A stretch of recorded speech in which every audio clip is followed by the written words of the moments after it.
Greetings and salutations, fellow humans. Welcome to my stream. Welcome to the wonderful world that is the stream of this place that we are doing with the thing that we do. Gonna be straight. I feel like all of my activity, for the last little while, I've been like just going and going and going and going, right? And some of it's been nice, right? Go see friends, go do this, record some music, like all that kind of stuff. But today, boy howdy, was today a tough day to get out of bed, man.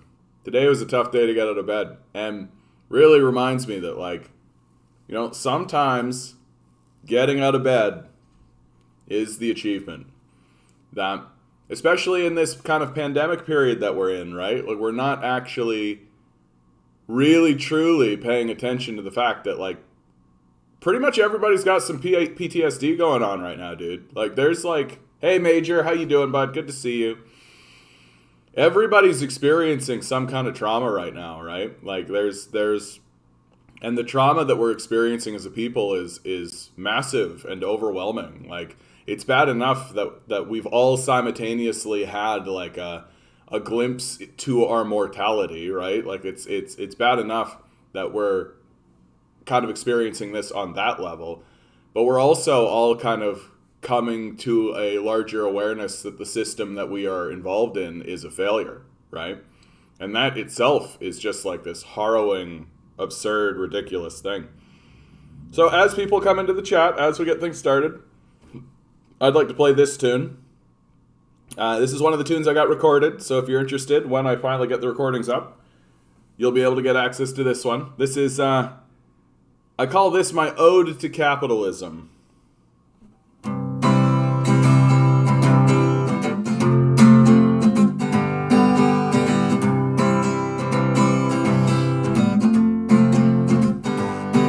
This place is bubbling over, your money you can keep.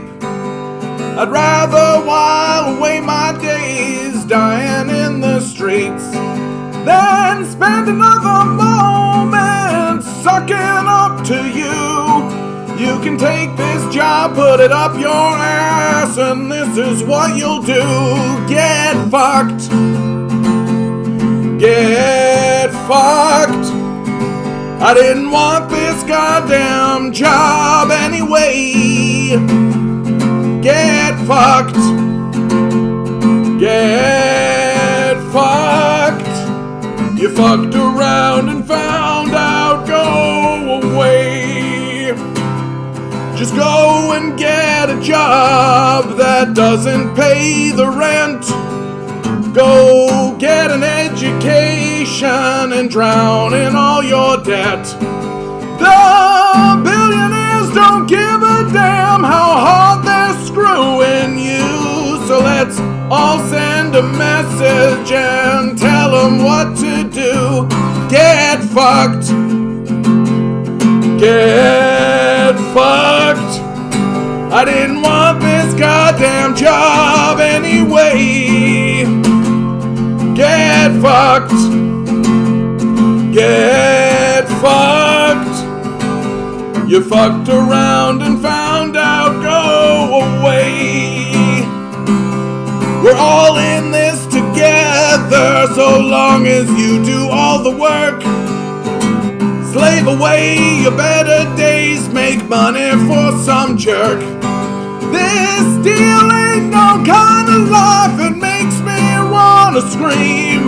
Let's round these motherfuckers up and get the guillotines. Get fucked. Get fucked. We didn't want these goddamn jobs anyway. Get fucked. Get fucked. You fucked around and found out, go away. Yeah, that's got a real, like, Billy Ray Cyrus, like, take this job and shove it sort of attitude to it. I was a little tempted to include the line, take this job and shove it. But then I thought to myself, I don't know, I feel like that's risking everything, right? Oh yeah, Thanks, bud. Thanks, POC. That's nice. And you, Bumble Guppy, good to see you, bud. The fire and the hammer and the sickle, I assume, is what you're reaching for there. Yeah, weird that YouTube doesn't have a hammer and sickle emoji, eh? Weird. Yeah, dude. Ugh. I tell you what, guys, I'm feeling the burnout today, man. I'm feeling the burnout today. Ugh. And I think part of it is this article that I ran into. We're gonna do the number pick first. And then I'm gonna get into this article because this article is it's so disheartening. Like, it's so demoralizing, this article. Okay. I'm sure the lack of hammer and sickle is simply an oversight, of course. Yes, of course. It certainly doesn't have anything to do with the fact that people are pretending as though fascism and communism are at all equivalents. Here we go for today's number. Nationalizing Mexico's... It's October 20, 2021. Here we go. I got the number yesterday. I actually did it. Each ball has a number. I'm going to say a 6. Numbers 1 through 10. Yesterday was a beautiful day for me to get it because it was a day I did some recording. All right, we got a 7, we got a 5, we got a 10. What do we got? Mr. David Lynch. Pick a number. Down in Los Angeles, sending energy our way. Who's getting the bump up? Today's number is... We got 5. a 5. Bumble Guppy. Today's your day, my friend. Need to have like a cord that I can pull and like confetti comes down. Sorry, Alex, you missed it. Just by a minute. Yep, bread for all. Bread emojis for all. All right. I want to get this off my plate and out of the conversation as fast as I can. I think this is probably going to be the clip for the day. So this comes out of the National Post, which for my American friends is a far right, like National Enquirer level sort of magazine, but for some reason still has national credibility. There are still people in the conversation who seem to take the National Post seriously. And so it's got to be responded seriously. It was created by corporate criminal Conrad Black, a known like white supremacist. Like it's very clear. And then it was bought by a corporate power structure, and so it's literally the mouthpiece of corporate power, right? And that's what makes this article so disheartening and so discouraging, because it's one thing to be the mouthpiece of corporate power, and it's another to just outright be a white supremacist, right? But the National Post is proving more and more that it's completely fine with platforming the furthest right white supremacists that exist in our society. And that would be someone like Chris Selly. Habs controversy raises a basic question. What are land acknowledgements really for? If the audience is indifferent, never mind furiously opposed, what has the acknowledgement really accomplished? On Saturday night, Montreal Canadiens became the latest NHL team to acknowledge its presence on traditional Indigenous territory, and it won't be a one-off. Henceforth, before every home game, the team will thank the Mohawk Nation for its hospitality on this traditional and unceded territory. Team chairman Jeff Molson is not known as the coldest lager at the Daponteur, so it would be intriguing to know how the Habs Brain Trust thought that this would be received. Generally speaking, land acknowledgements are a touchier subject among Quebec nationalists than among other Canadians. Regardless of who inhabited the St. Lawrence Valley before the Champlain and Maisonneuve showed up, the French fought for and lost domination over that land too. Straight up, just like regardless of who inhabited St. Lawrence, like, yeah, there were inhabitants there, whoever they were. Who cares? Like, doesn't matter at all, right? Completely irrelevant. What matters is that the French fought for and lost dominion over that land. That's what matters, right? White people fought for that land, guys. That's what matters, regardless of who was on that land previously. Completely irrelevant. And then Pierre Trudeau foisted a constitution on them that they can't stand and never ratified, and then Meech Lake and Charlottetown fell apart, and well, you know the rest. Well, for those of you who don't know the rest, because there are Americans in the audience, Quebec considers itself its own independent nation, right? Like that's, well, the Quebec nationalists do at the very least. And they refer to Quebec as a nation within a nation, right?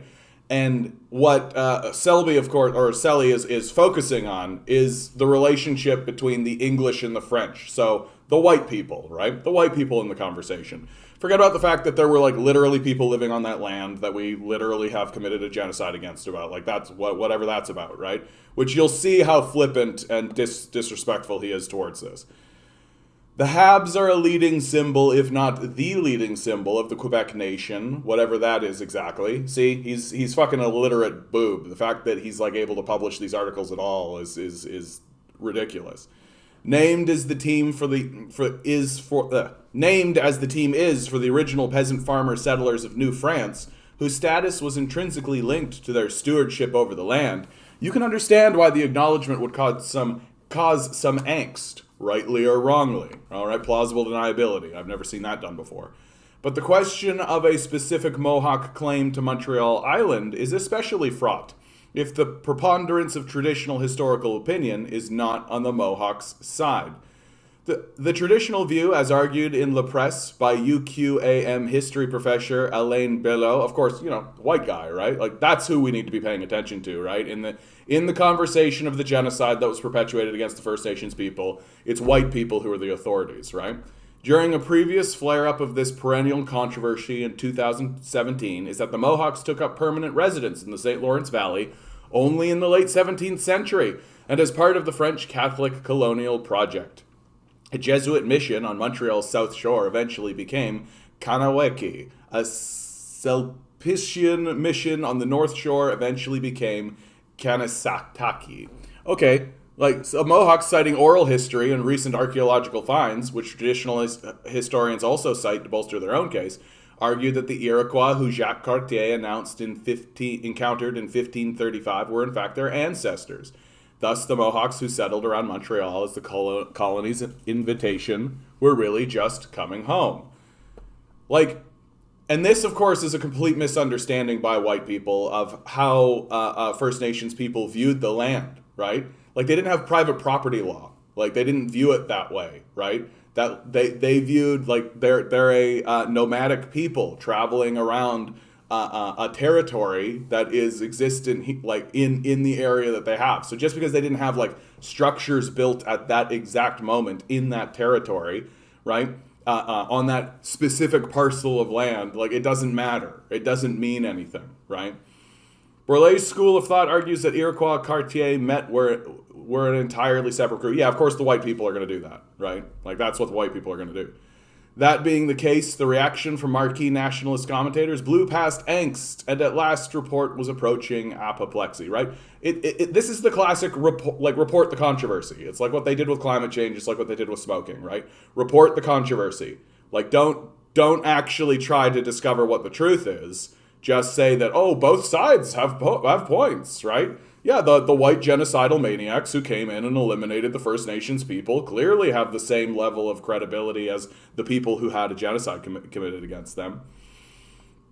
Even the CH now crawls before wokeism. And the second you see wokeism in an article, you know you're in like far right territory, right? Like the wokeism is the term that they use for literally everything now. Like if you're just standing up and telling the truth about something that occurred, you are a wokeism, right? Like it's just a way for people to shut their minds off and stop paying attention. It's the key word that they use to indicate everything that follows can be disregarded, right?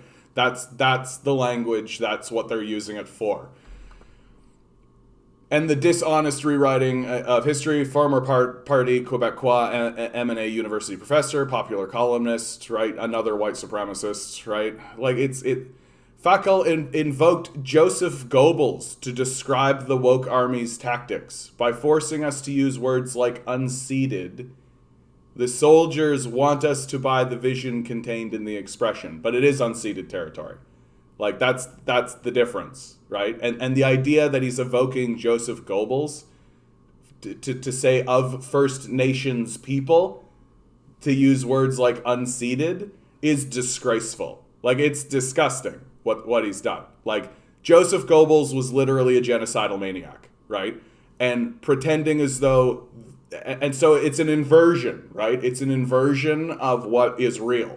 That that it's the victims of the genocide, right, that are the woke army. It's the victims of the genocide that should be compared to Joseph Goebbels, right? Like, this is the disgraceful commentary that exists within the National Post. Also in the Quebecor papers, which are by far the province's most read, Mathieu Bocote argues the Canadians were symbolically expelling us from our home and reducing French Canadians to just one category among others inhabiting the province. This ideological discourse has a clear function: to delegitimize the presence of Quebecers in Quebec, to create in them a guilty conscience, paralyzing them politically, to present them as invaders in the country that their ancestors have built over the course of history for over more than 4 centuries.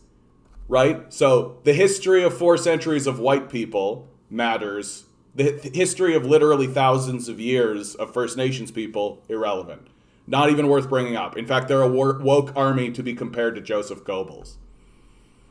We have to flagellate ourselves every day to prove we're not racist. QUB radio host Benoit moaned, even if they have to make it up. What's being made up, right? What's being made up? Nothing's being made up. Like, we are telling the truth about what's going on, right? There's we committed a genocide against the First Nations people, and you're complaining because, like, and the statements that come out of the white supremacist groups, right? Like, well, I didn't commit a genocide. Yeah, but there are still structures. There are still structures in place that were erected by the people who did, and we need to dismantle them. And you're not really interested in that, and that seems very telling. And instead of saying we should dismantle the structures of white supremacy, you're saying, well, I had nothing to do with that, so everything's fine. Like, that's literally what's happening right now. And it's a disgrace. It's completely disgraceful. The politicians weighed in on Tuesday in Quebec City when the National Assembly reconvened to hear Premier François Legault outline his government's agenda for a new sitting. The facts are important for white people, PQ leader Paul St. Pierre Plamondon veered reasonably enough for white people. Let the historians enlighten us, not a sports team. Also reasonable, as long as it's within the context of white people, right? Don't worry about what the First Nations people think. Like, are we even gonna talk to a First Nations person? Let's find out. Let's keep going through the article and find out if they even bother to go talk to a First Nations person at all. Liberal leader Dominic Anglade tried to split the difference. Of course, the veracity of the Mohawk claim to Montreal is important, she told reporters. There are facts that should be verified, she said. But I think the message, which is also important, should be conveyed. Huh? Yeah. I also agree. Huh? How about say, yeah, the First Nations people clearly have claim to territory that they lived on for thousands of years, and white colonials that came in and committed a genocide to them probably have less of a claim. And now we're trying to figure out how to make this circle square, right? That here we are, we're all here, those events occurred, right? And it seems like one group wants to completely ignore it. Surely the bare minimum requirement for a land acknowledgement to rise above the level of hollow, easy performance and brand enhancement is that the acknowledger actually believes what he's acknowledging, right? This accusation right here, just like straight up an accusation that the First Nations people who had a genocide perpetuated against them, many of who still believe that they do have a genocide still ongoing against them, they don't actually believe it, right? That's a good way to just dismiss an entire culture's side of the conversation, and you're not even going to go interview them. So if the Canadians had simply said Indigenous people were here first, and unfortunately it hasn't been an entirely pleasant 400 odd years, sorry about that, they would have been on uncontroversial ground. But that's not what they said, right? Like, this rings with the same tones of like the way that fascists have conversations. They're not actually interested in finding some kind of middle ground or some kind of connection or some kind of understanding. They're just trolling, right?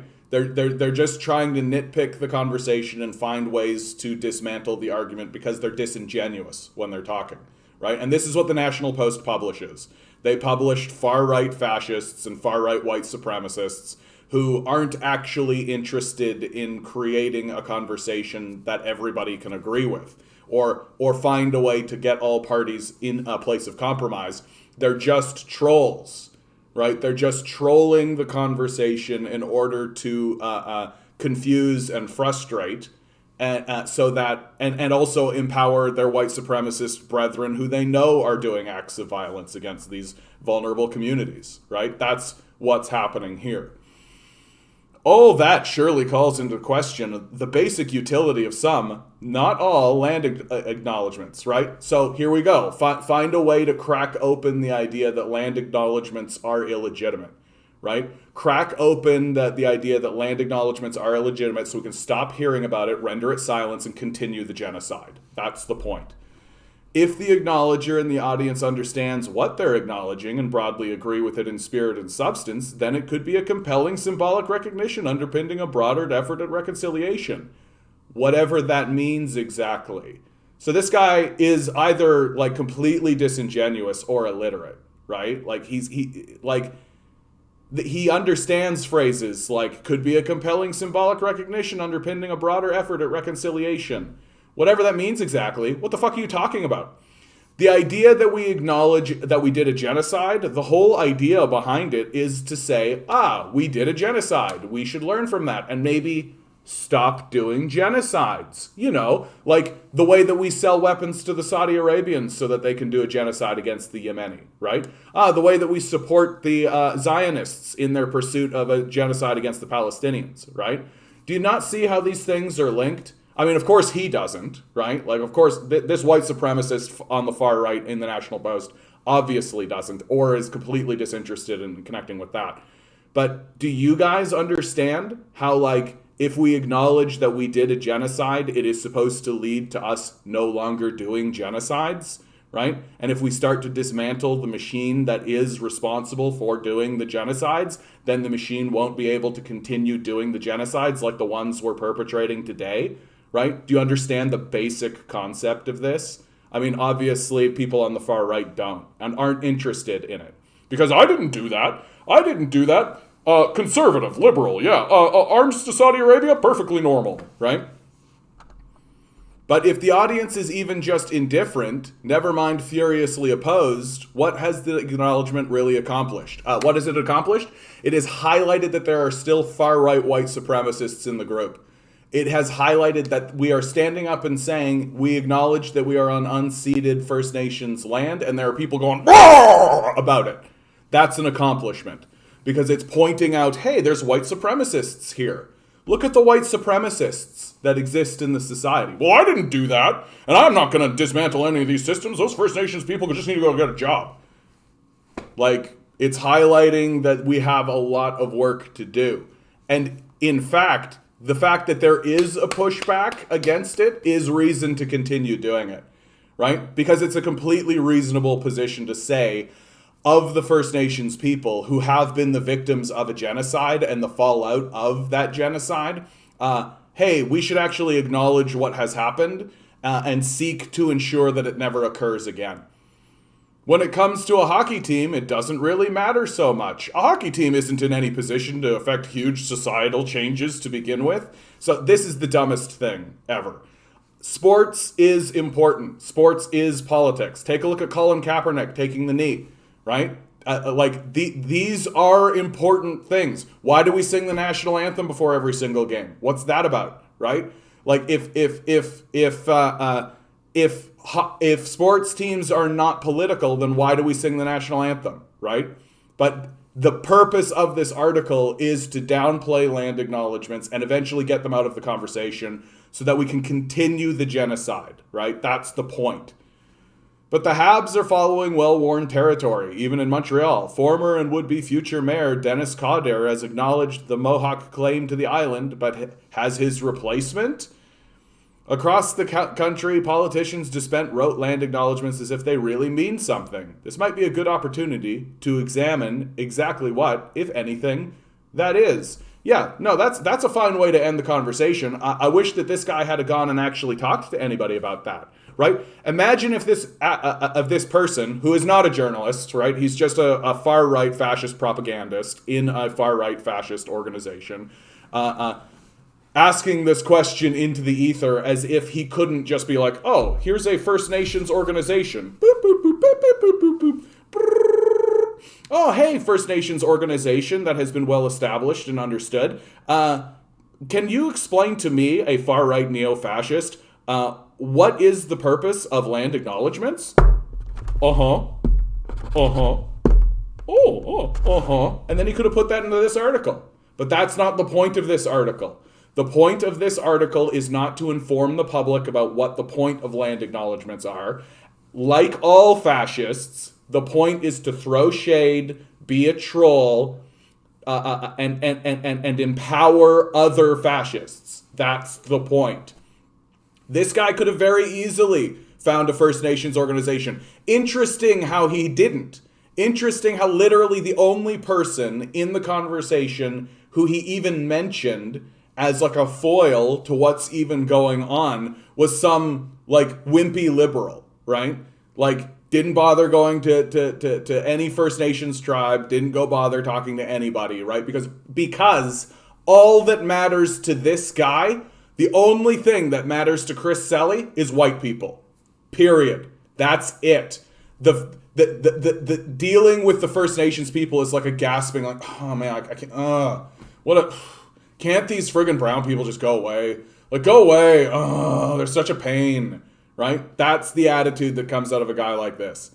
Like it's extremely demoralizing to see. And when I went into the comment section of this and said very simply, the purpose of land acknowledgements is to acknowledge that a genocide occurred in the effort to not only reunify with the people we committed a genocide against, but also in an effort to prevent future and current genocides from occurring, I got downvoted right to the bottom. Right? People don't want to hear this shit. Obviously, this guy doesn't. Like, he's not going to go interview any First Nations people and actually talk to them about land acknowledgements. He's not actually interested in truth and reconciliation, whatever that is, right? Like, he's not interested in this, or whatever that means exactly, right? Like, he's not interested in any of that. And the problem is that this is an extremely popular opinion. This far-right, white supremacist, colonial, genocidal opinion is popular, right? It's very popular. And that's extremely concerning to me as someone who sees a rising fascist sentiment in North America. So it's up to us on the left, the communists, hey, how you doing, to keep pointing out that, oh, hey, white supremacists are actually popular, well-educated, and in positions of prominence and power, and we need to keep pointing them out. Chris Selly, you are a white supremacist fascist. Go interview a First Nations person.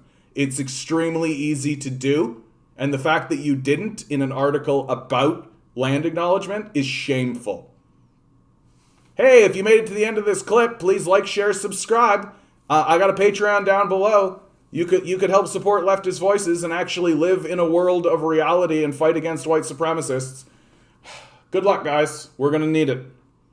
There. Let's see what you guys are talking about. Woohoo. Bread for all.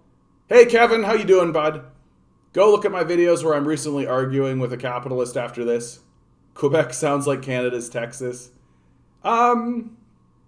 It isn't like Canada's Texas. I don't know what it would be like. Like, it's like a... Quebec is Quebec, man. Like, it's just a different place. Like, is there a place in America where everybody speaks a different language, where the language not only speaks a different language, but just like that language is considered like on par with English? Like, when you go into Quebec, you can find lots of people who do not speak English. They just don't speak English. They only speak French. And that's really important. Like, that language separation is really, really important.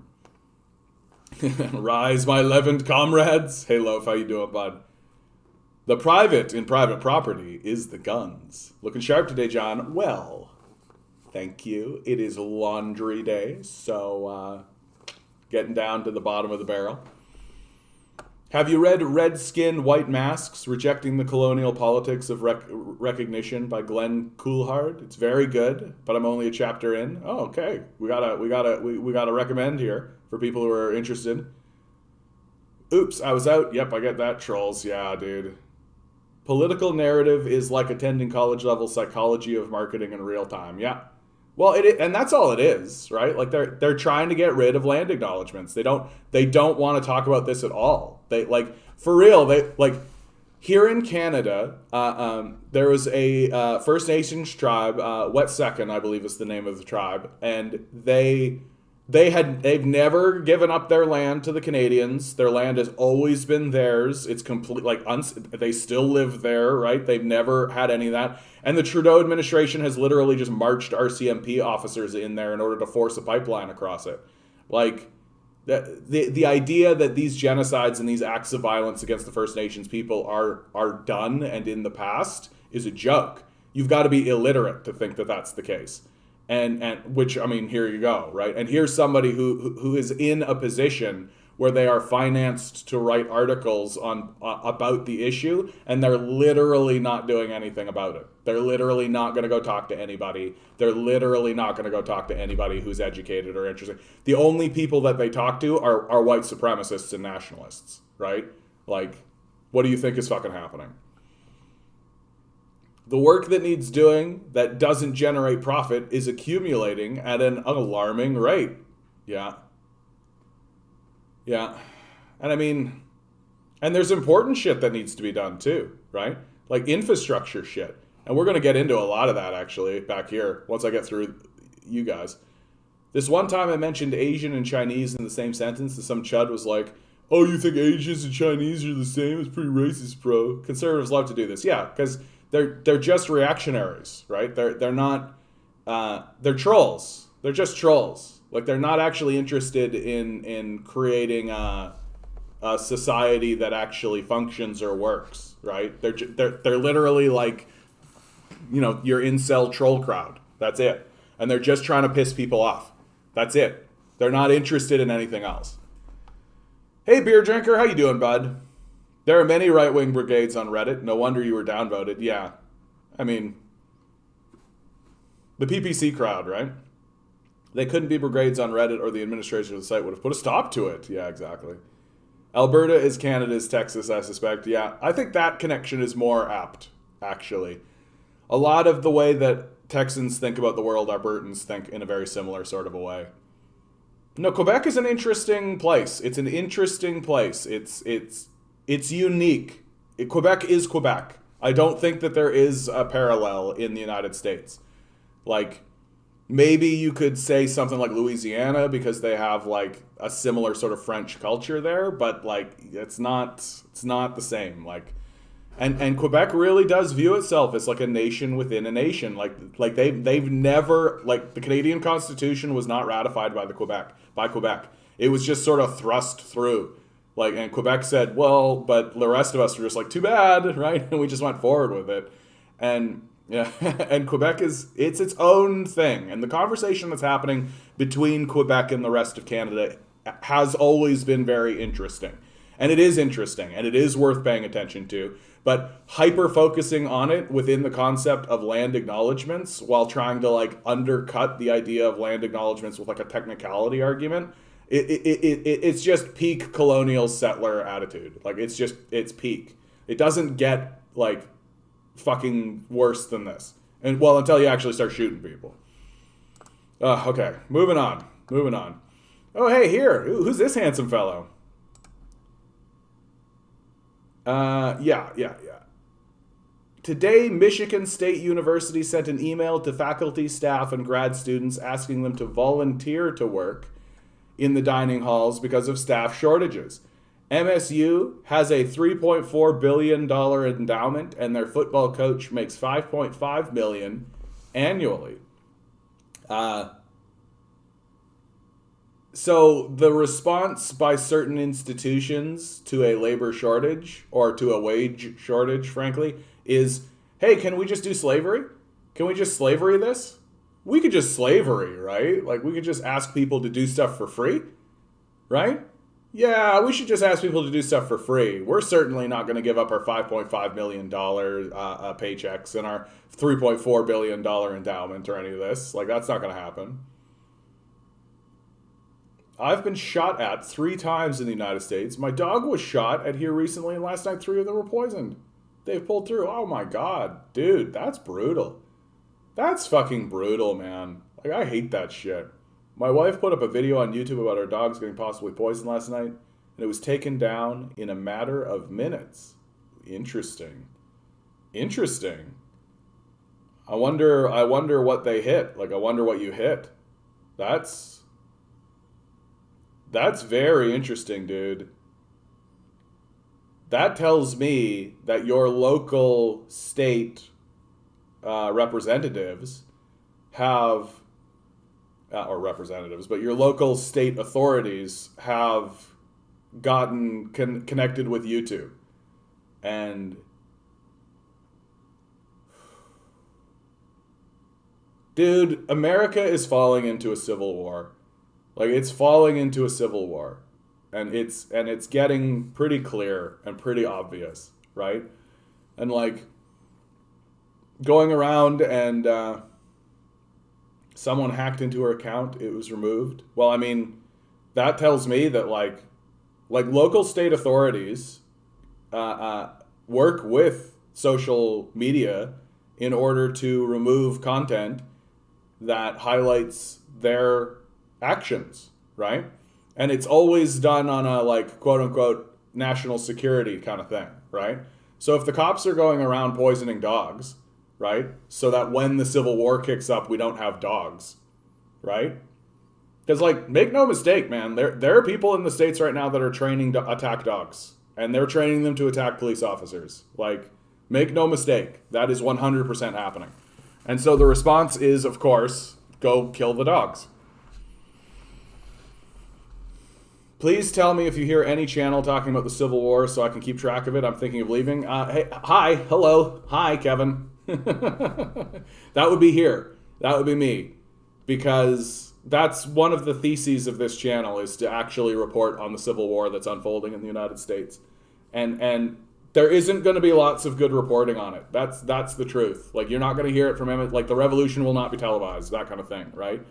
You're not going to hear it on Fox or MSNBC or any of that kind of stuff, right? Like it's always going to be just channels off on the side. It's always going to be people like myself who are going to be picking up things here and there and actually reporting on it as we see it. And it's going to be like tweets from people who live in the area. It's going to be like YouTube videos and TikTok videos put up by people who live in the area. And that's always the way it is. That's always the way it is.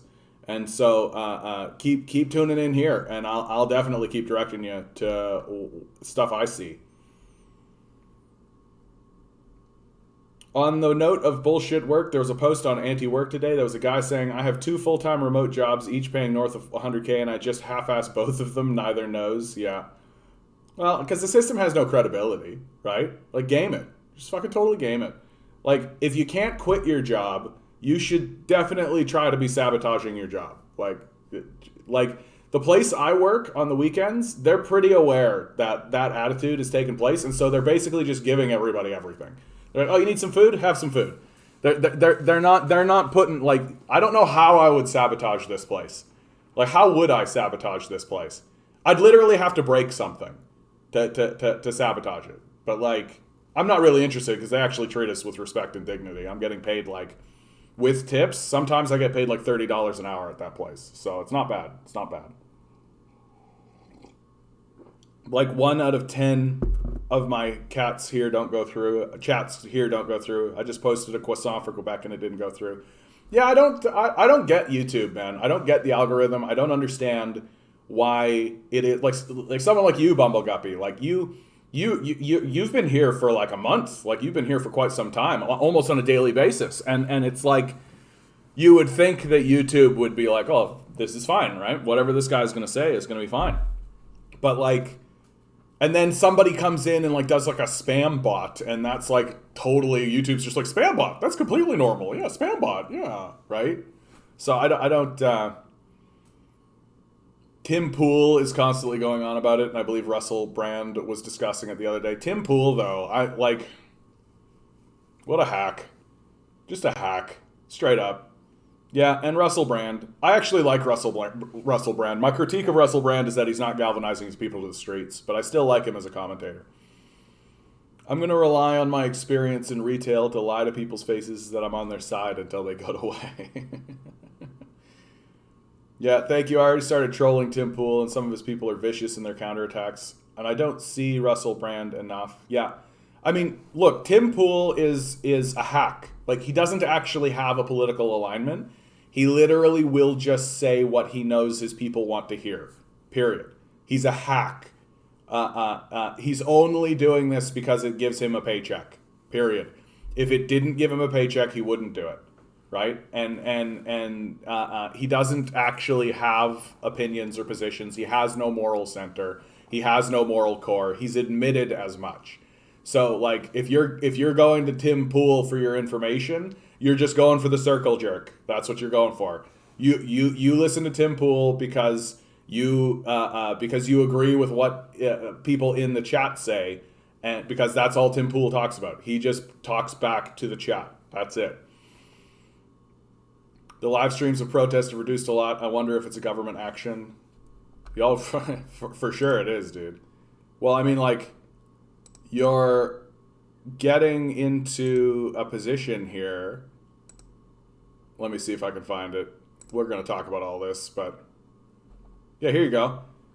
Biden told House progressives tuition-free community college is out of the package. Per multiple sources, child tax credit won't go as far as some would like, likely a one-year extension. Home health care, likely less than $250 billion. Dems have wanted $400. Climate change, still a debate. Like, the Biden administration is going to do nothing.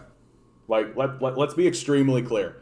In the face of a rising fascism, in the face of, like, a collapsing infrastructure and a society that is tearing itself apart, the candidate that ran on a platform of unity is doing nothing. Nothing, right? So you are going to end up with another Trump administration. But I'm to the point now where I'm happy to call it now. I'm happy to just be like, yeah, it's another Trump administration. Like, it's and it's going to be as simple as Biden supporters are not going to show up and Trump supporters are. Like, it is going to be that clear cut, and then you're going to see some real shit, right? Then you're going to see some real shit go on, right? Like a second term Trump who knows he can never be elected again, right? Who knows that this is his kick in the can, this is his thing. Like if you think Trump was holding back before, just wait for it, man. Just wait for it. And that's going to embolden white supremacist groups who are going to go after black people and Arab people, right? The lynchings are going to begin again in America, right? It's going to become very serious very quickly. The police officers who quit their jobs because of COVID vaccine and all this kind of stuff are going to be heroes. They're going to be martyred to the cause, that sort of thing.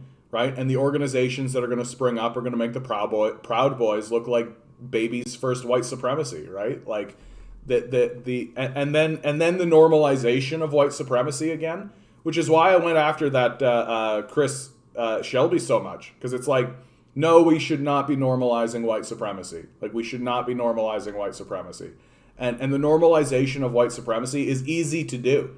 Right? White people actually are quite fond of white supremacy. We actually quite like white supremacy.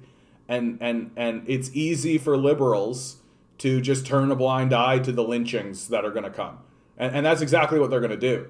Right? There's going to be a series of lynchings throughout the United States, as well as, like, opening fire. Like Kyle Rittenhouse, for example. Kyle Rittenhouse is going to be considered a leader of the cause. These things are coming. And the Biden administration is not only, like, not doing anything to prevent that directly, he's not doing anything to address the underlying concerns of poverty, right? Which are the concern, right? If you're not actually going to help your citizenry, you give them they only have the option to turn against one another, right? And I am more or less of the opinion that this is the goal of the powerful, right? That the oligarch class, the psychopath class in the United States, wants there to be a civil war, because if the populace fights each other, they're not fighting the billionaires, right? It's very like it's a strategy. Let's see what you guys are talking about. The live stream approach, yeah, the capitalists trained as well, and they don't think we're just as devious as they are. Well, we're not. Like that. That's just it. We're not as devious as they are, right? Like, we still seem to think that some of these billionaires are capable of being reasoned with or rational, right? We still seem to think that we can just resolve this through discussion. Like, it's well past that. We have been taken over by a psychopathic death cult.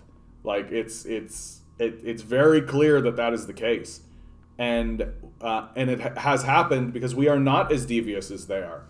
They are much more devious and underhanded as we are, and they manipulate our like, when they say things to us like we're all in this together.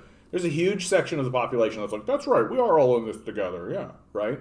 Like, we have just been gullibly been going along, right, because of our good nature, right, believing that, hey, we're all citizens, we're all in this together, right? We all love each other, right? But the people at the top do not think that way, right? They have actively been dismantling this place on purpose in order to increase suffering so that they can enslave us more effectively. They have said so. Like, I don't know what we need to say about it anymore. Like, I don't know what we need to say about it anymore. Yeah, don't get me wrong. I'm not saying watch Tim Pool. I'm just noting that it's a big channel going on about civil war. Yeah, but it's going to be going on about the civil war from the white supremacist position, right? Like, that's what Tim Pool is going to turn into. Pool is not one of the average workers. He started with some money. Well, and honestly, he's just a loser. Like, he has stated that he on purpose will lie in order to obfuscate his position. Right? Like, he's a textbook grifter. He's joined the right-wing bandwagon because it's profitable. Beer drinker nailing it. That's exactly it. That if the communists were going to pay him, he'd be a communist. Right? He's just following the money. That's it. He has no moral position. He doesn't even have anything interesting to say. Yeah, exactly. Squid Game is about communism. Yeah, literally communism is when capitalism. Yeah. Like, that's what Tim Pool does, right? His goal is it's the classic far-right fascist: obfuscate, frustrate, confuse, and retreat. That's his strategy, right? That fascists are not interested in creating consensus or solidarity.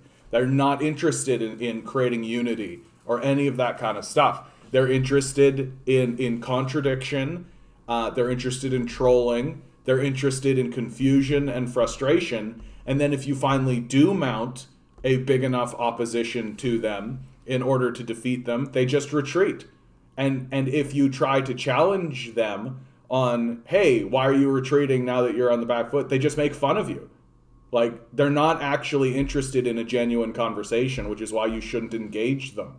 The only conversation you should ever have with a fascist is, which minority group are you attempting to destroy? That's the only question worth asking them. And force them to answer it. And if they won't answer it, well, then that's the conversation as far as I'm concerned. Right? Your attempt, it's like trying to convince me that you just need to reason with the rabid dog. Like, no, that's not going to happen. Nothing will fundamentally change. Joe Biden, yeah. I like how people point to capitalistic things and say communism bad. Yeah, I know, right? It's like this. Someone will hold up a picture of literally Detroit and be like, "This is what'll happen if communism takes over." It's like, that's literally Detroit today. Like, it's ridiculous. Accelerationism is the only electoral alternative. Accelerationism. I try to stay away from it. I would much rather. You know me. My position is stop. Right? We could just stop a lot of this, but that would require, like, solidarity and actually an understanding with one another. I remember a few lynchings around the time riots started last summer. Yeah. Good to see you, Oddity. Good to see you. And those lynchings are not going to be well reported, right? Like the media does not report on the lynchings ever.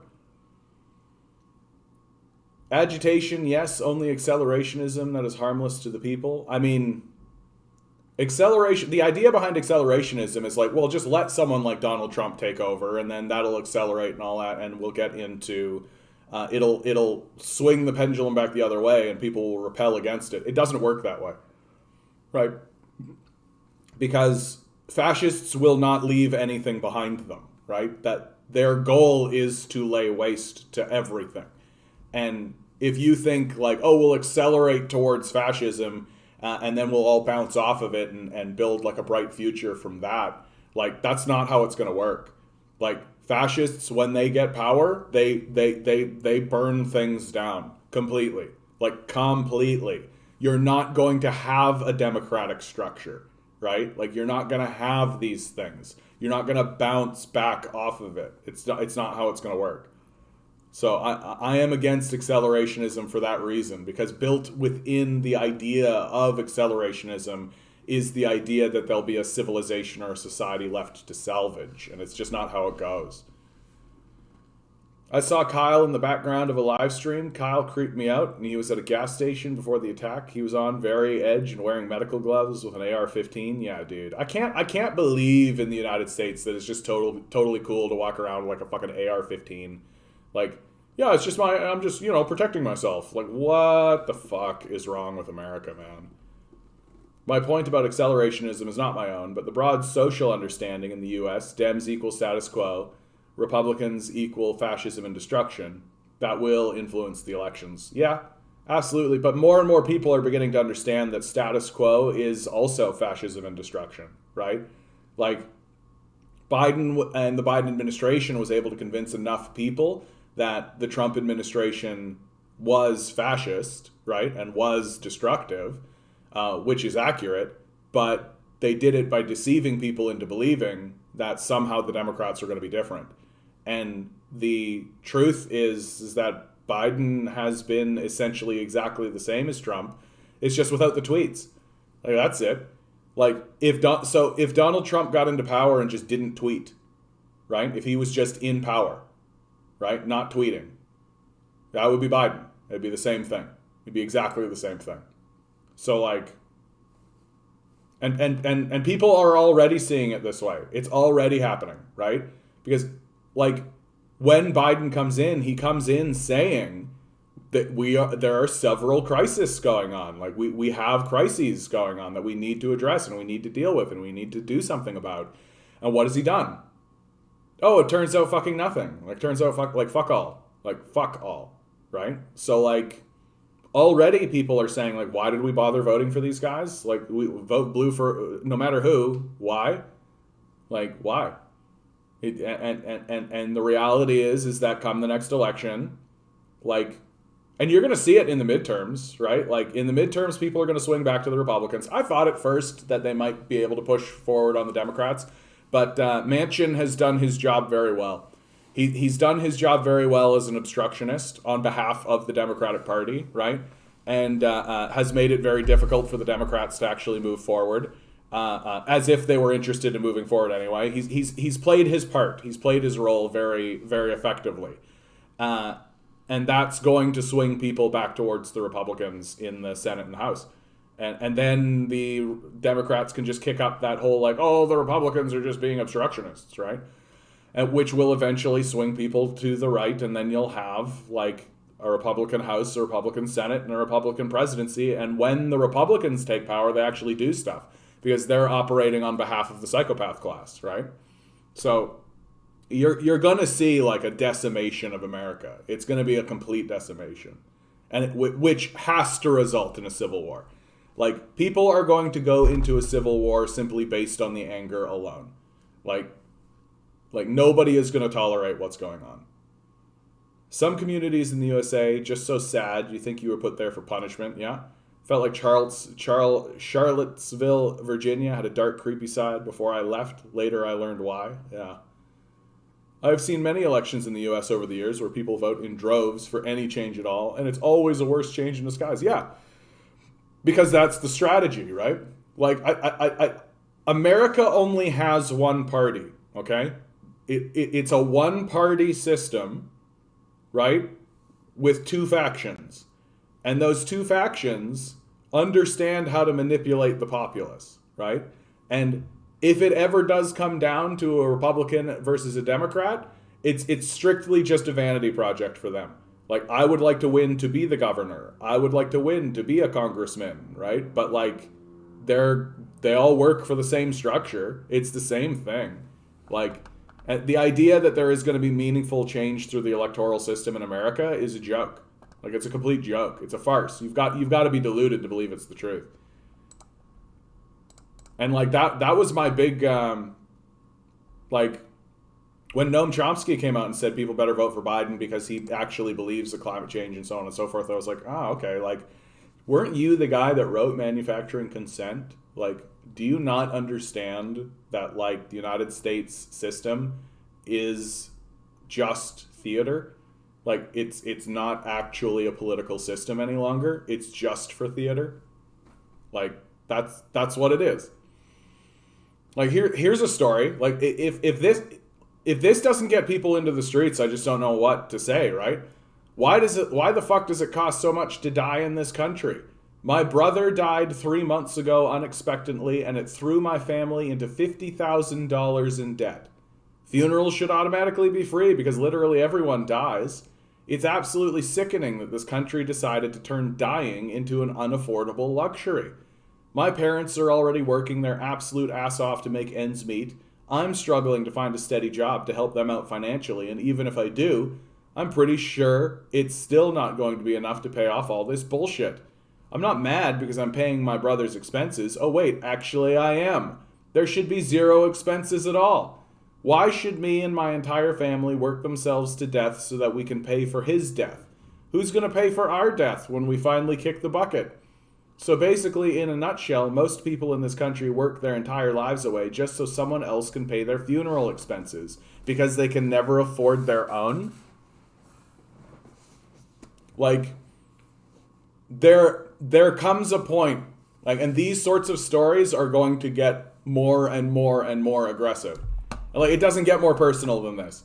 This family has been plunged into a debt that they will never pay off because of an unexpected death of one of their family members. And the society's response is, get a job, fucker.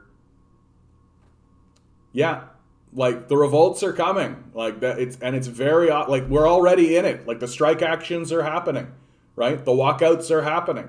People are refusing to work already, right? It's not going to take much. It really is not going to take much for this thing to kick off into an armed conflict. Like, it really isn't. Pramala Jayapal, one of the squad, came out today just, like praising Joe Biden. Yeah, the squad, right? Like, that's what a grift that was, right? Like, again, like AOC, her brand is she's the socialist, right? She's the sidekick socialist. Like button, baby. Yeah, hit the like, share, subscribe, leave a comment, guys. Do all the stuff, hit all the bells, hit all the whistles. You know what to do. You know what to do. Tell people I exist. Tell people I exist. I'm glad that you're here, Kevin, because you are proof that the channel is actually attracting new people. So, cool. And guys, if you've got a dollar jangling around in that pocket, please send it down to my Patreon down below. Yeah, listen to this ridiculous bullshit. 10 days ago, an Oklahoma jury convicted a Native American woman of manslaughter for miscarrying a pregnancy after 15 to 17 gestational weeks. She's one of 57 such cases documented in the state since 2006 and 1,200 in the United States. So if you are a woman in the United States and you have a miscarriage, right, something that is completely out of your control, you go to jail for it.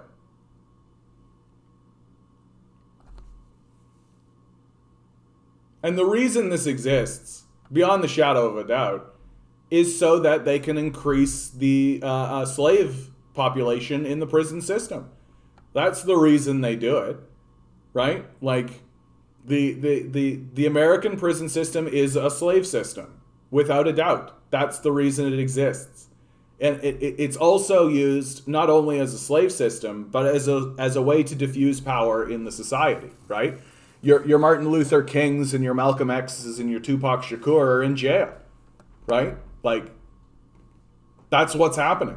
Go listen to Chris Hedges talk about it. On the note of dying being expensive, the fact that that fact has spawned a whole new type of life insurance. There is a company that has a funeral concierge life insurance policy. Capitalist crisis equals sales. Exactly, because we're all just a commodity. Even death is a commodity.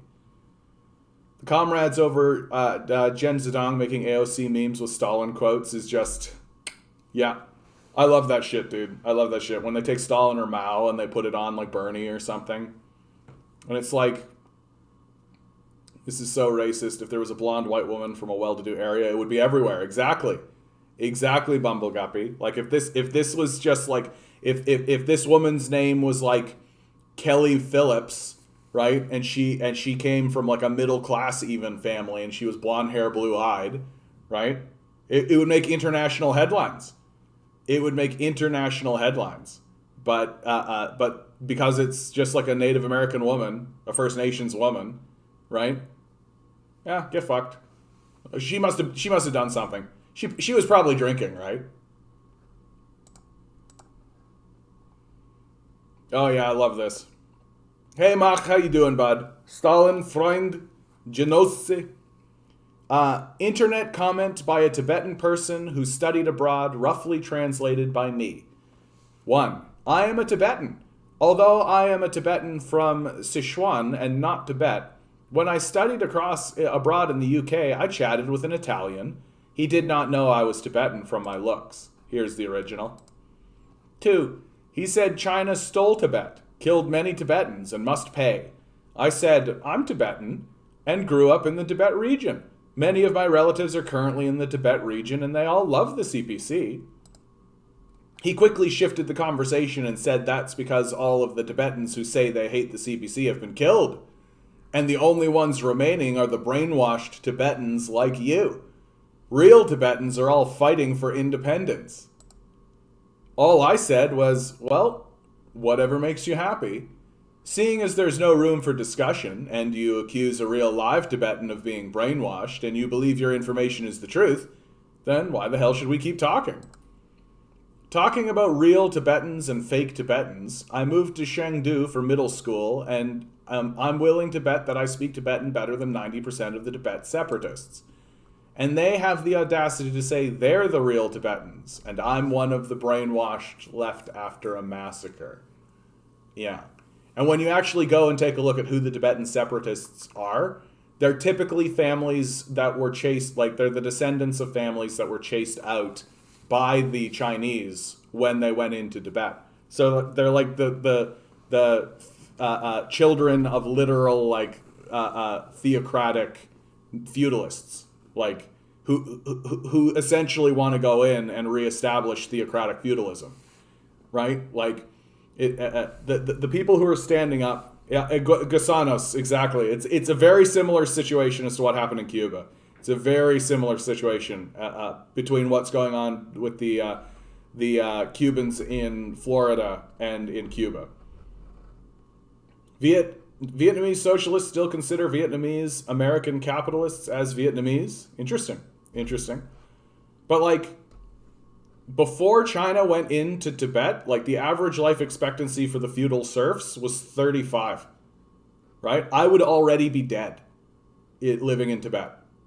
Like, wow, okay. Real freedom, right? So when people say free Tibet, my question is always, well, free it for who? To who? For what purpose? Like, seems to me like Tibet is in a pretty good situation now, right? That the people living in Tibet actually seem to have a great deal more freedom than they did when they were ruled by a theocratic feudal structure. Like, what are you trying to free it for? But Westerners, right? The white supremacy in the West, right? And this is my favorite part, right? Like, the guy saying that the Tibetan we're talking to is brainwashed. Like that's just like that's your white supremacy right there. Me, a white man who has never been to this place, who doesn't know anything about it, knows more about the situation than the actual Tibetan, right? Like that's white supremacy right there, right? And like, and I see that all the time, and I especially see that here in Canada with the PPC. You're getting a lot of that the whole like, well, I didn't do it, right? Like, okay, well that misses the point completely, but that's the point. Missing the point is the point, right? They're not even approaching the conversation with even the most remote level of curiosity because they genuinely don't care, right? White supremacists don't care about people who are not white, right? And the only time a white supremacist will care about a minority is if that minority is complying. That's the only time. And then they'll use that minority and elevate that minority to be like, look, this minority has figured out how to talk the white supremacist language as a survival tactic. Yeah, what's wrong with Tibetans? Ain't serfdom good enough for you? Yeah. Remember back in 2008 among libs who were protesting free Tibet? There were literally ones who couldn't find Tibet on the map. Yeah. No, and that's just it. Like, it's delivering pizza, watching you. Good to see you, Andrew. Good to see you, bud. I hope things are going well for you, bud. I hope you're staying safe out there. Delivery drivers, especially pizza delivery drivers, man. You get into some spicy situations, dude. Ugh. Canada's inflation rate hits 4.4 in September, highest level since 2003. So finally they're admitting that inflation is going on. So let's be extremely clear. Here in Canada, if your wage did not go up 4.4%, you have lost money, right? If your wage did not go up 4.4%, you took a pay cut this year, right? That's what this means. And it is happening because what they've been doing over the course of the pandemic is printing a lot of money, but they haven't been taxing it back, right? They haven't been going to the billionaire class or even committing austerity, which is what their goal is, in order to keep this under control. And so it's if something doesn't give along these lines, the currency is going to inflate out of value. Right? That like we are not going to be able to buy basic goods.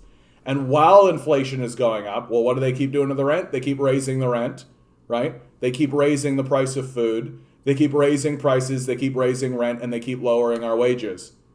So and then on top of that, you also have inflation. So eventually, none of our money will have any value whatsoever.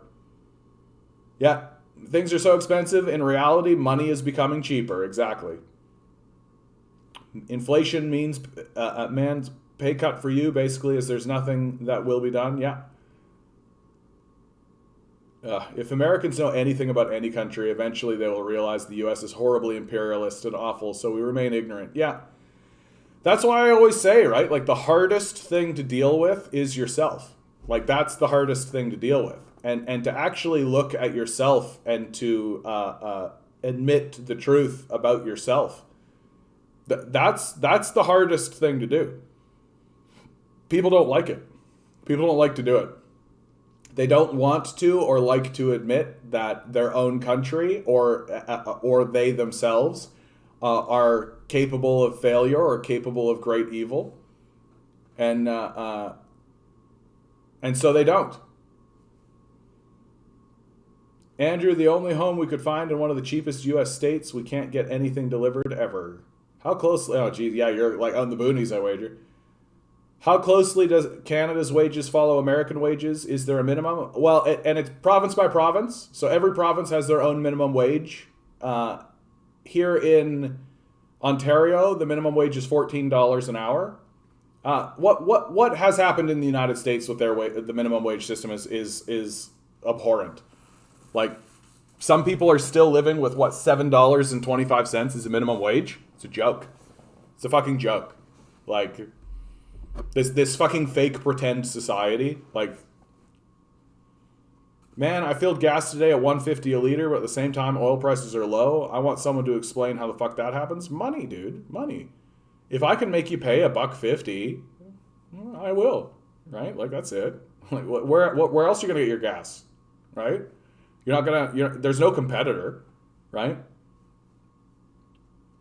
Yeah, fuck Bitcoin. I want 10,000 kilowatt hours of battery power. Yeah, and the transition to electrical cars is coming. Like it is coming.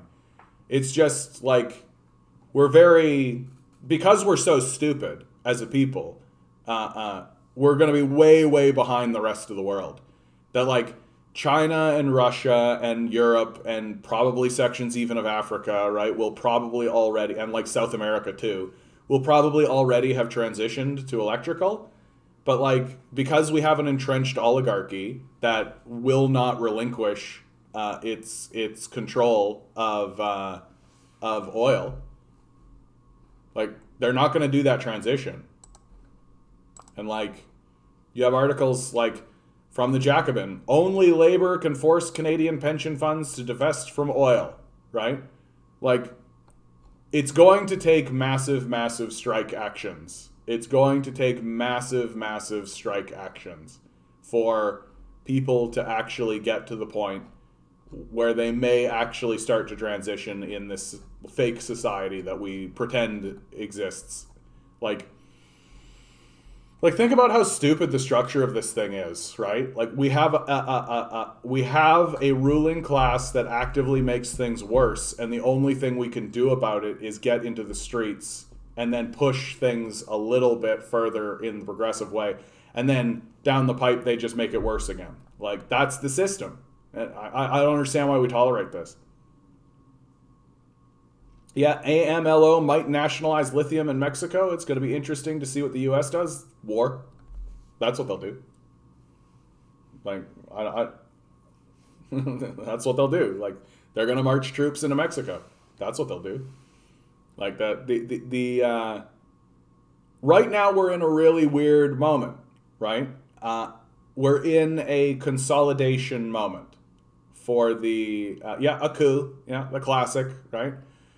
But the United States seems to be like people are talking about the United States as if it's like losing power, but it seems to me like what they're doing is just kind of consolidating what they have. And in 5 years' time, you're going to see a big push somewhere, right? Where that big push is going to happen, who knows, right? We'll see. Could it be a big push in through South America, right? Into Mexico, all over South America? Could be, right? Could it be a push coming out from Israel to create the Greater Israel Project to ensure they have control of the Suez Canal and all of that kind of stuff? Could be, right? So we'll see. We'll see how it goes. But I am convinced that the United States is not done dropping bombs, man. Like the United States is not done going to war. Like they are going to launch a major offensive somewhere. And this next time that they do it, they're not even going to try to pretend like that's a big thing. Like they're not going to create a Cassius Belli. They're not going to have a reason. They're literally just going to be like, we're America. And that's it. Like the more and more I think about, like Colin Powell died recently, right? And more I realize that the only reason why they created the WMD lie at all was to convince Colin Powell, right? That like if it hadn't been for Colin Powell, they just would have gone into war. If they had gone to the guy that was in power at the time, and if Colin Powell had been there saying, "Oh yeah, let's do it," right? If he had been just like, "Okay," they would have just done it. But they had to create this narrative, and it wasn't done for the American people. It wasn't done for any of that kind of stuff. It was done. It was done to convince this one guy so that they could actually go to war, and they did. Like, so this next time, because the American system is so psychotic now, and because the people who are in power are so psychopathic. They're not even going to create a rule. Like, if they want to push out from Israel and take over sections of the Middle East, they will. If they want to go into South America and bomb places, they will. And they won't create a Cassius Belli or anything, right? They'll literally just say to the public, "Oh, it's a dictator," and the public will just be like, "A dictator," because that's always worked. And it doesn't matter that they've been democratically elected. It doesn't matter. It won't be reported in the American news, right? And if someone like me stands up and says like, yeah, the Americans like invaded, let's say like Chile is a good one. Yeah, they invaded the democratic elected figure of Chile. People will just be like, you're defending a dictator, right? That's what'll happen because people are so fucking stupid. Yeah, 50.6% of the world lithium is in Chile. Yeah, poor Chile. You're fucking right about that, dude. You're fucking right about that. Well, and like you've outright got statements from Elon Musk saying like we will coup who we want, right? Like I don't get this. I don't get why people worship this guy. Like he's such a fucking like the simping for Elon Musk is unbelievable. Ugh. People in the U.S. still probably still pull favorably about our bloated military. It's horrible. Yeah, I don't get it. Like I don't get it, right? And then they'll turn around and watch a show like Star Wars, and they'll be like, "Yeah, take the Empire down," right? Meanwhile, like, hey, could you maybe transfer that way of thinking about like fighting an evil empire as like a rebellion? Could you maybe like think about that in like real life? Could you maybe like align with the people who are actually the rebellion in your actual life and who are actually fighting against an imperial empire in your real life? No? Oh, okay. Like maybe if one of us came out and had magic powers, right? I think that would be a big thing. I think if one of us actually had magic powers, that would do it. That people would start to galvanize around a figure who had like magic powers. If I had the ability to like move things with my mind, I think people suddenly would be like, "Oh shit," and that would be it, right? Maybe my music will be like that. What do you guys think? Right? I got a bunch of music. Maybe my music has magical powers? Huh? What do you think?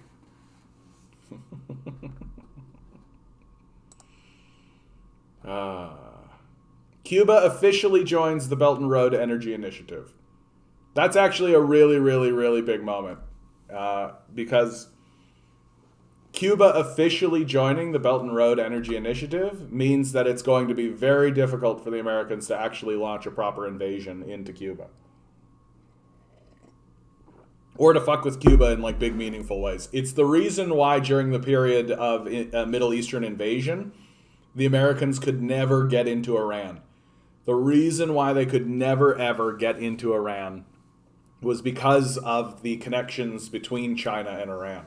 That they had built military alliances and built trade agreements and things like this. And so the United States understood that if they went into Iran, they would also be by proxy fighting China.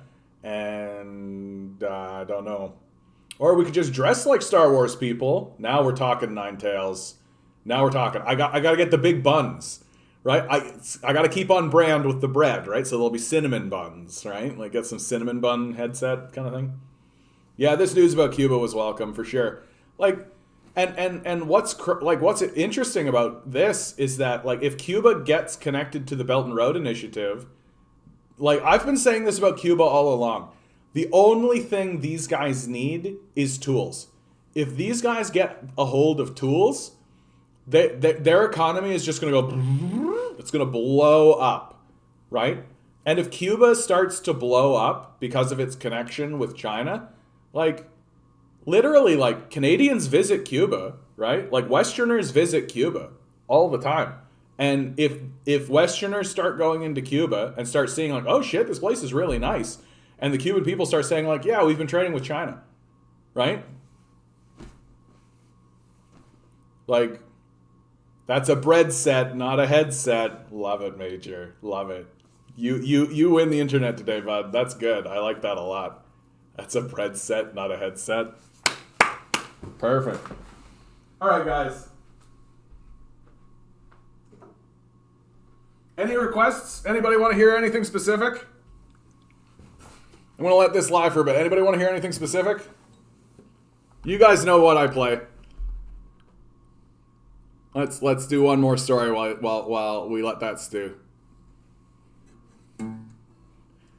Biden is reportedly cutting free community college from Democrat social spending bill. Yeah, we talked about this. Ridiculous. Finally it happened. It finally happened. This is the picture. Right? I knew it was coming. Someone was going to make like a one shot, just like, what's the picture? Here it is. The workers are done. The workers are dead. You killed them. You exhausted them. We're over it. I don't understand. This worked for years. And of course, down here at the bottom, where's my whip? Right?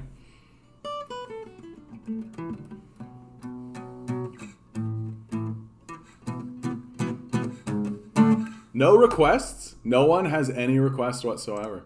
You know what then? I'm going to play Black Hole Sun. That's what I'm in the mood for. I have been playing this song a lot recently. I can't quite explain why, honestly. I can't quite explain why I'm so, like, connected to this piece, but I absolutely am.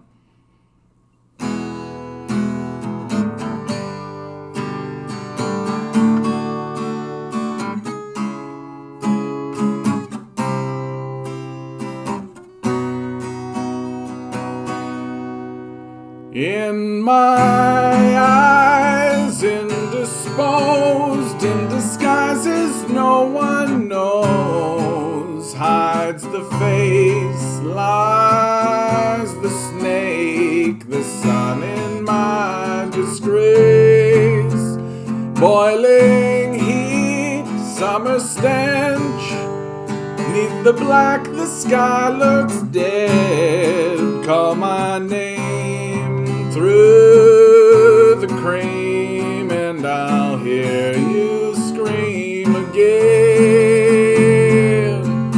Black hole sun, won't you come and wash away the rain? Black hole sun, won't you come, won't you come, won't you come? Stuttering, cold and damp, steal the cold wind, tired friend. Times are gone for honest men, sometimes far too long for snakes. In my shoes, a walking sleep.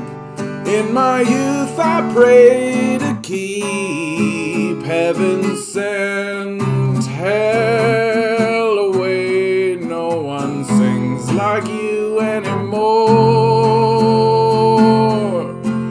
Black hole sun, won't you come and wash away the rain? Black hole sun, won't you come, won't you come? Black hole sun, won't you come and wash away the rain? Black hole sun, won't you come, won't you come?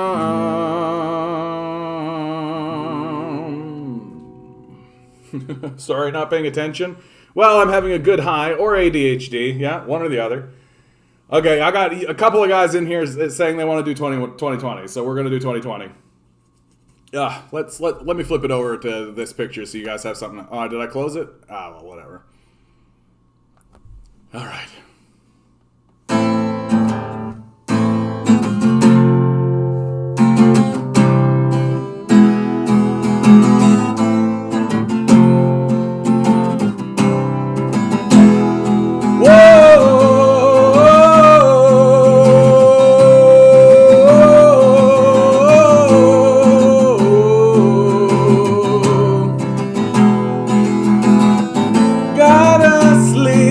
Another month inside this car. The wage they pay me with don't get me very far. The chains that hold me break me down, but they don't scar. Can't even drink away my booze inside a bar, and this year sucks. This year sucks. Can you blame a man for trying to give it up? And this year sucks. Another day won't help that pain inside. inside your back. The days get harder, but it's too hard to keep track. They keep you tied before your soul opens a crack. And God don't care what monkeys think about the facts. And this year sucks. This year sucks. Can you blame a man for trying to give it up? And this year sucks. So sit atop your pile of bones and bloody gold, and human sacrifice don't stop you being old. At least you'll die before the bomb you said explodes. We're gonna burn to death while doing what we're told. And this year sucks. This year sucks. Can you blame a man for trying to give it up? And this year sucks. It burns down anyway. It burns down anyway. It burns down anyway. It burns down anyway. Yeah.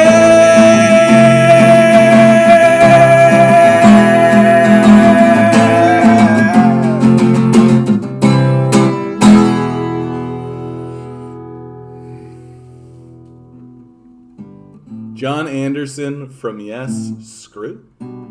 Yeah, man. That's a good song. It's a powerful song, that one. I know that one's going to play really well. That one's going to play really well.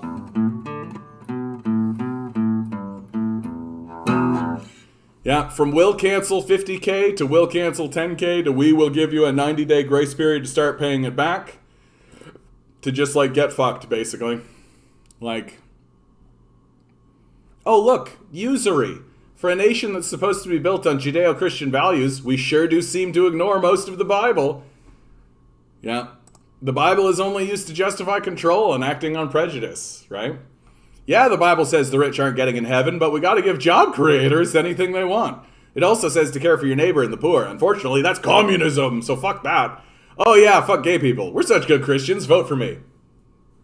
America, man. America. Yeah, soon, this track, 2020, I've just laid it out. The fellow that came in and recorded it, he's just working with it now, and he's going to email it to me, and then I'm going to get it up on Bandcamp. If you are a $5 a month subscriber to my Patreon, I'm going to give you access to that song. If you want to just get it from Bandcamp, you're going to be able to get it. So I finally got my fucking act together, and I'm actually got that song recorded. So hopefully this time next week, you guys will be able to get access to that track, and then you can tell all your friends about it, and then I can become internationally famous, and it will all be your fault. Think about that, huh? Think about that. How bad will you feel?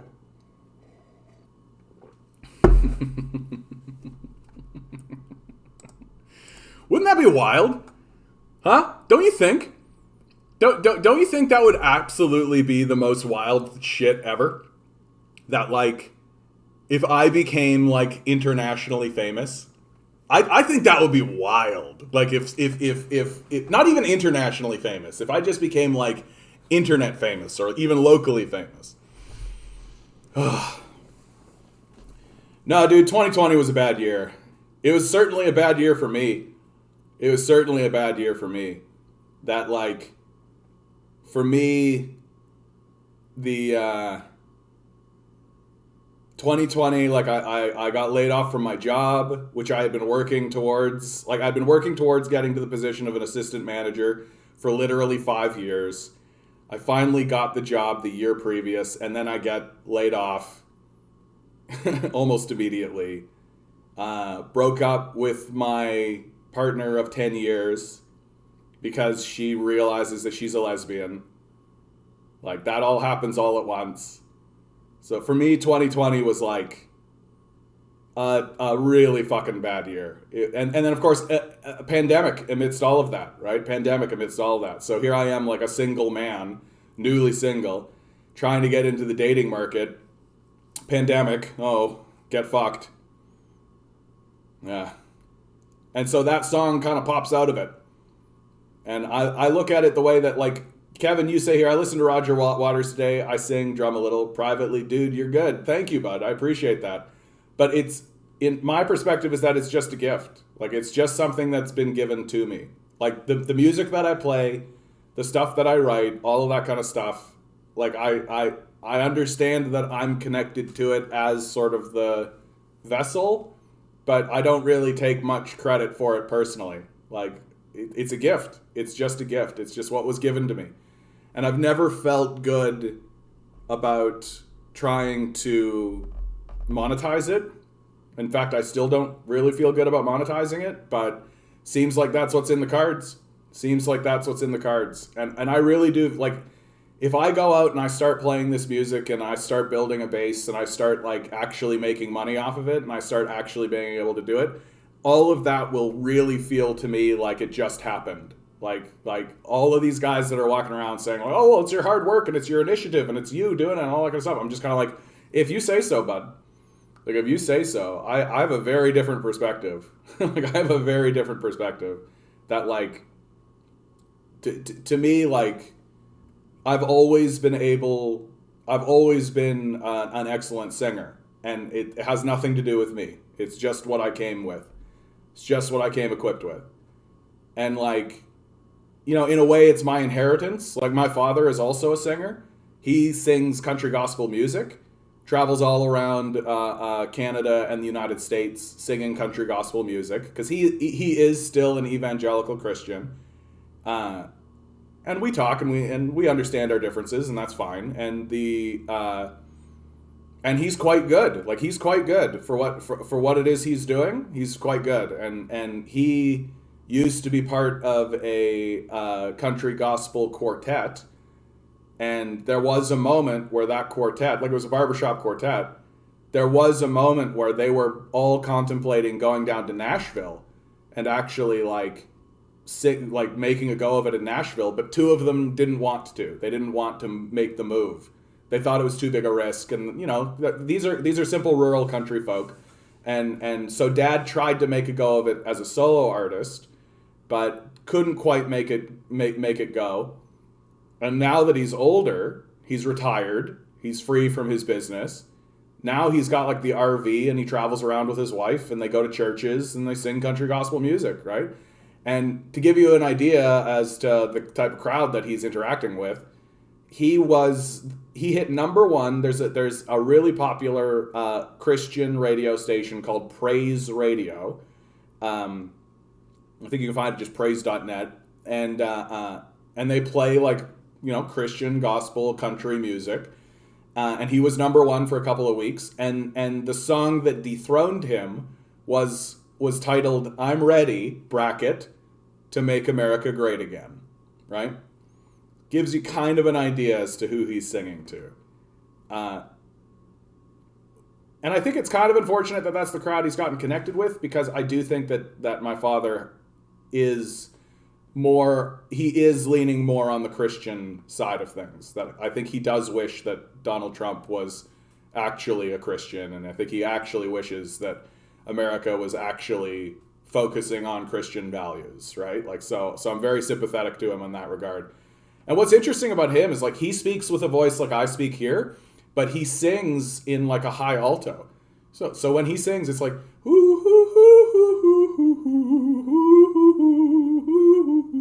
he's up there, except it's good. Except it's good. He's very good. He's very good. And so and my grandmother was always very musical.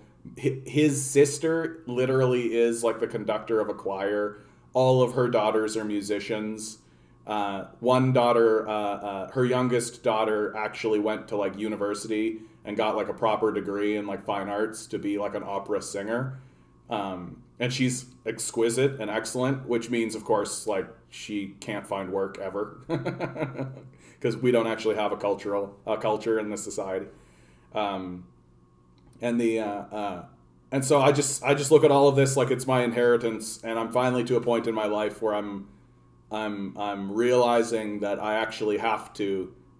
I can't keep it quiet anymore. I can't keep it quiet anymore, and I can't focus on other pursuits. And I have, like, I've tried to focus on some comedy, acting, writing, all this kind of stuff. But like, I've always known that I've had this in my back pocket, and so now it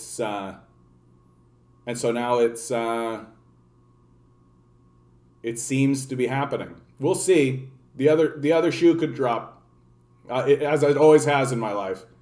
So we'll see. 2020 radicalized me, and that's how I found Jen Zedong and found this channel. Fantastic, bud. Look at that. The system works. Yeah, I agree. I was a naturally talented singer, artist, musician. I don't feel it as to my credit as a person, but more like a tool I found on the ground or something. Yeah. Yeah, like it's just and quite honestly, like when I write music, it doesn't feel like it's coming from me. It feels like it's a spirit. Like I've written songs that there are some songs that I've written that I know I'm never going to share. And I think I do believe that it was a spirit. Like I do believe it. Like I know that makes me sound hooba jooba and weird and all that, but that's the experience. That's the experience. That it's just like, it wasn't me. It had nothing to do with my lived experiences. It had nothing to do with any of that. It was coming from somewhere else, and I can't explain it. Yeah, how many times trying to communicate that concept? It doesn't feel like it's coming from me. Exactly. Like it feels like, what it feels like, Bumbleguppy, is that like I've opened myself, like I'm like an empty cup, and some energy comes and pours themselves into that cup, and we swirl together, I as the cup and it as the liquid, and then once the piece ends, it's like the liquid dissipates back into the gas and goes away. That I exist simply as the vessel, but the contents of the vessel are something different entirely. That's kind of how I look at it. And that when it comes time to actually create or make art or any of that kind of stuff, it's about opening yourself up as a vessel to allow this energy in, right? Like I'm a pipe fitter opening a valve here in the foreground. Let it rip. Yeah. And I'm not ignoring you, Nine Tails. When you get rich, what will you do with the money to help further the cause? I'm going to give a lot of it away. The only way to avoid becoming a psychopath is to give your money away. And I'm quite happy living a very meager, like, if I can get enough to just pay my rent and get my food, like I don't care about the fast cars or like the ships or any of this kind of crazy bullshit. Like all of that seems not very meaningful to me. And if I get enough money to do that with my life, then I'll just start giving the rest of it away. And I'll start giving it away to people who I believe are going to actually get into the streets, right? To create revolutionary causes, to create political movements, because we like this culture is dead in the water. Like we've got to do something about it. Has anyone heard Caleb Maupin singing his communist songs? I didn't realize Caleb did sing communist songs. I'll look that up. That's fun. Is he any good? I like Caleb, man. Caleb is good. Caleb Caleb knows more about the subject than I do, for sure. So so we're like a foil of one another, right? Like he's a better communist, but I'm a better artist.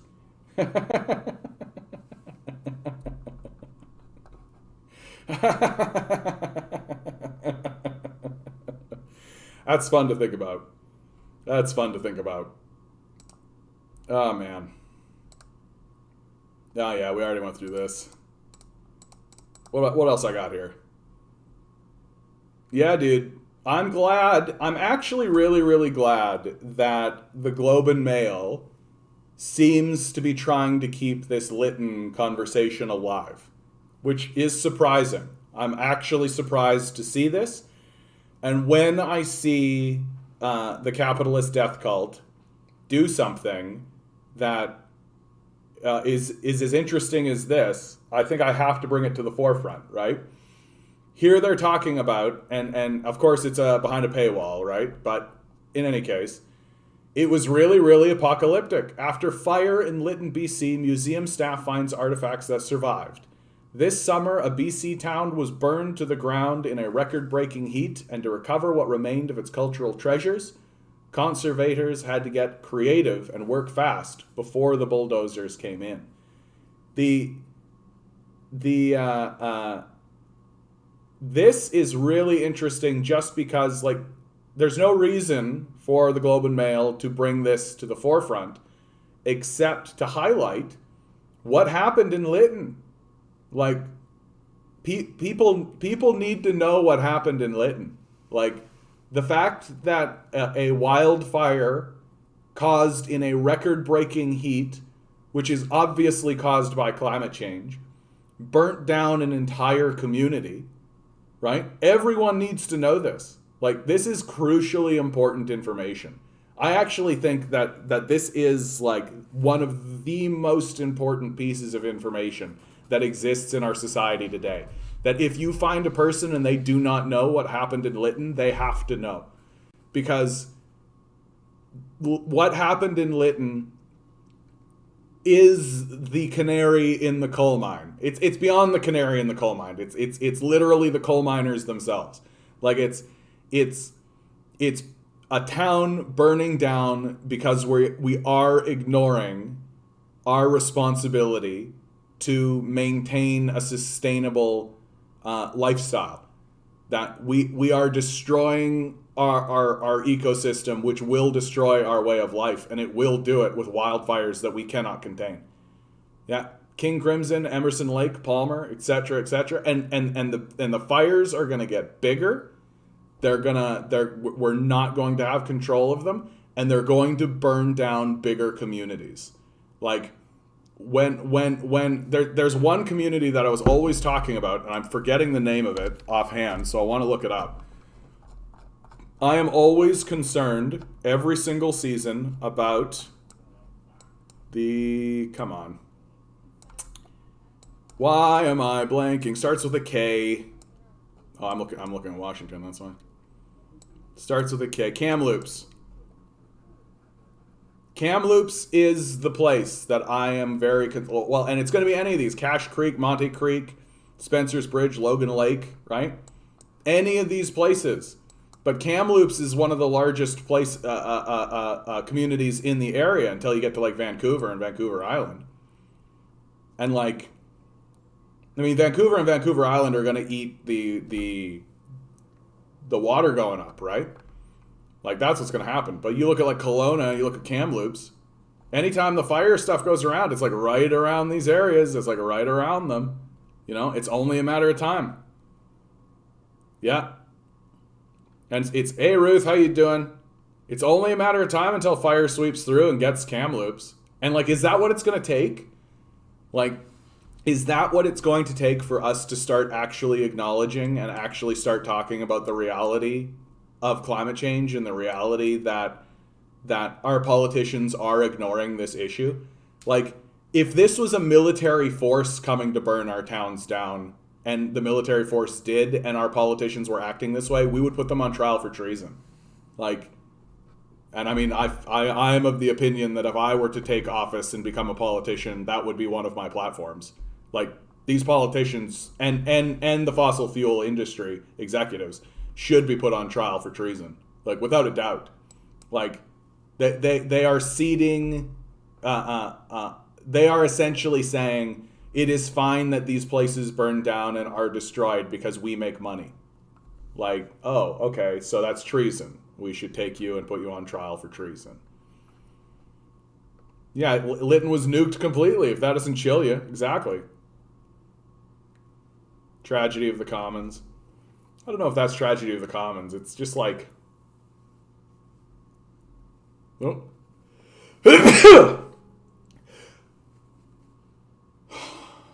Second one was a fake out.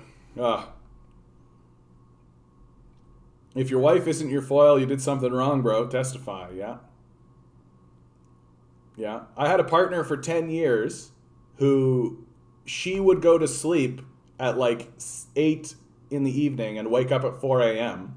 And I'm basically the opposite, where I wake up in the afternoon and go to sleep at like 4 a.m. So there were all these kinds of times where like she is literally waking up and I'm literally on my way to bed. And we'll like have breakfast and have a nice conversation with one another. And then I'll go and she'll have like a nice morning to herself, and she really liked it. And then she ends up being a lesbian. Does that mean that I'm like super straight? Does that mean I'm like a super straight? Is there such a thing as like super straight? Is that a thing? Am I going to get yelled at now for saying this?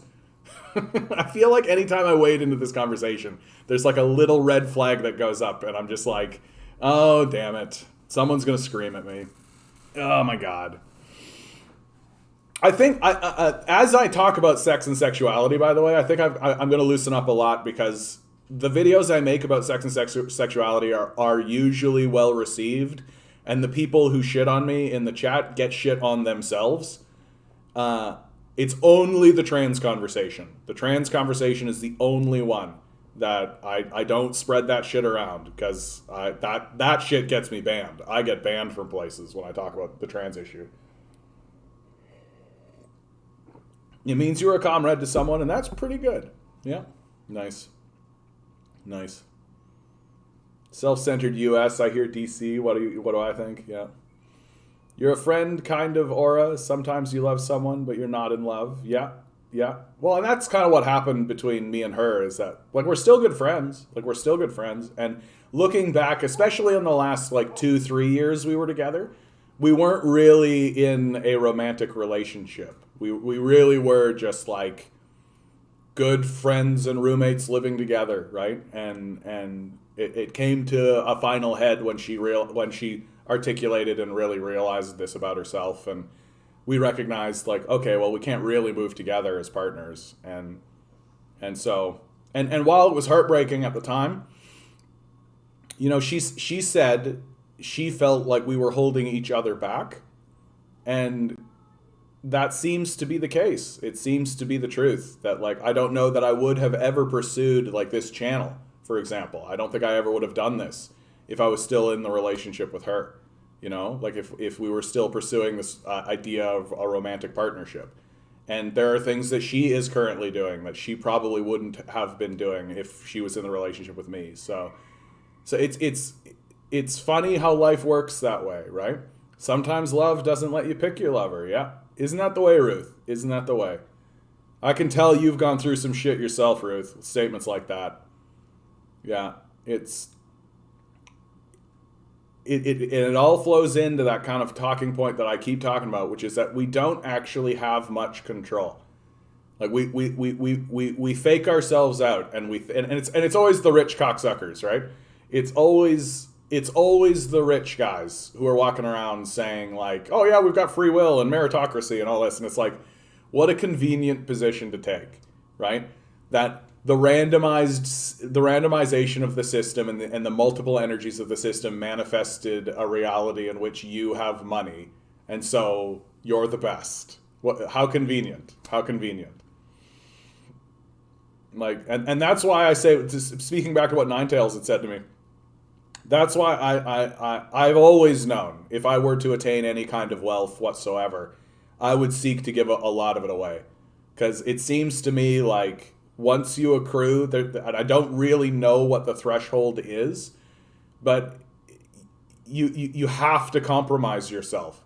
It just seems like there's a moment where you have to compromise yourself.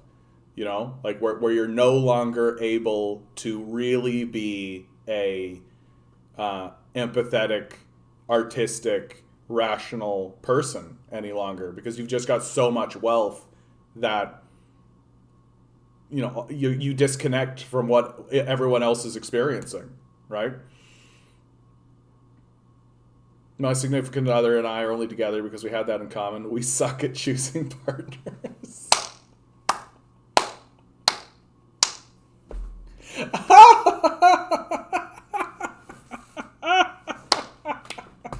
That's funny, Bumbleguppy, dude. You gotta write this shit down, bud. I'm telling you. The shit you write down in chat. Anytime I say to you this statement, you've got to write this down. You got to write it down, bud. Like, that's funny as shit. My significant other and I are only together because we had that in common.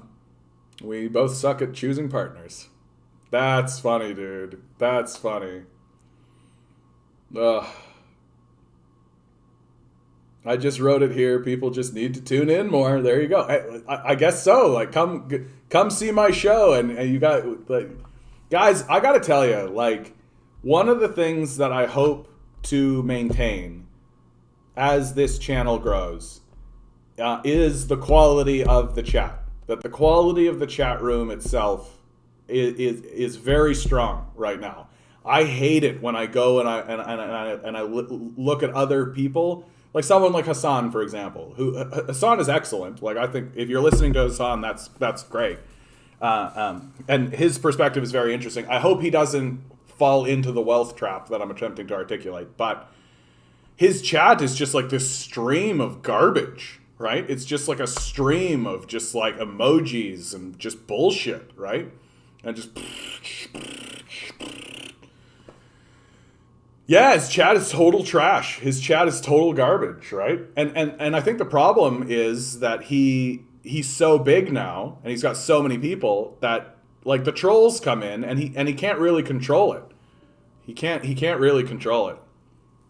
Hassan is different. Hassan is different. That he is explicitly socialist. And he defends communism. I'm yet to hear anything come out of Hassan that makes me go, this guy's clueless. He's extremely well informed. I don't always agree with his takes, but I think his takes are reasonable, and are always coming from a place of his feet are always planted on the ground. Right? He knows what he's talking about. He's not manufacturing shit. He's not clueless. Like, Vosh and Destiny are fucking clueless. Like, they don't know what's happening. Like, that's why when Destiny talked to Richard Wolff, he got completely bowled over. Because he doesn't know the subject at all. He's so fucking stupid. Right? And he thinks he does know stuff, and so it's very annoying. And Vosh is a pedophile, so we don't need to worry about him. The guy is definitely going places. He went through something tough. He didn't let it beat him. Yeah, 40,000 in the chat would be kind of hard. Yeah, exactly. None of my business if it was possible, but it could have been worse with a child. Oh, yeah. Ugh. YouTube needs a feature where the streamer can create a chat from a select group somehow. I agree. I completely agree with you, Bumbleguppy. Like, it seems to me like such things would be completely possible. That the YouTube features that seem to exist is like, you could be highlighted, so you'll be highlighted. But, like, I for sure want, like you guys would all just be in the chat, and then I would create, like, strict rules. So like, a new person could only post, like, one thing every so often, right? Like, that's what I would like to see. And have, like, tiers of participation.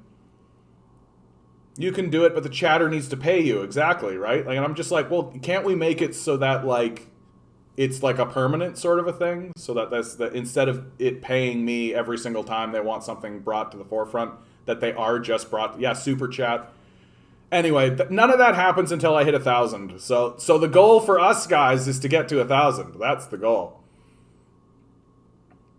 I remember he pushes the Uyghur genocide narrative, yeah, which is embarrassing. Even the United States State Department doesn't go along with the Uyghur genocide narrative any longer. Like, it's just absolute bullshit. Yay, I get to be included. Yeah, Loaf. Come on, dude. You're the guy that kicked off the whole bread cult. Come on. Of course you get to be included. You could have a chat on a separate Discord and use software to include it in your camera stream to YouTube. Now, yeah, Bumbleguppy, you're getting into like part of the issue that we are facing, guys, is that when it comes to actually doing this technology stuff, I am not great. I am not great. And so I don't, yeah,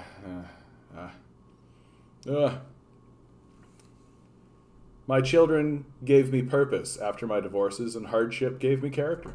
Yeah, look at that. And character is gold. Man, Ruth, you're coming out with some real like. That's some like real homespun knowledge right there, man. I love it. I love it. Oh yeah, it's easier to imagine the end of the world than it is to imagine the end of capitalism. There is no need to fear or hope, only to look for new weapons. A lot more bread cult to come, comrade. Oh yeah. Oh yeah. I hope so. I hope so. Things need to get super culty around here. Trudeau's claim residential school records released not accurate, says Truth and Reconciliation Center. Big surprise. Big surprise. Liberals dicking people around, right? When you actually dive into the article, you find that this headline is a bit clickbaity, but it's worth pointing out that like it's the boomer in me. Oh shit. Oh shit.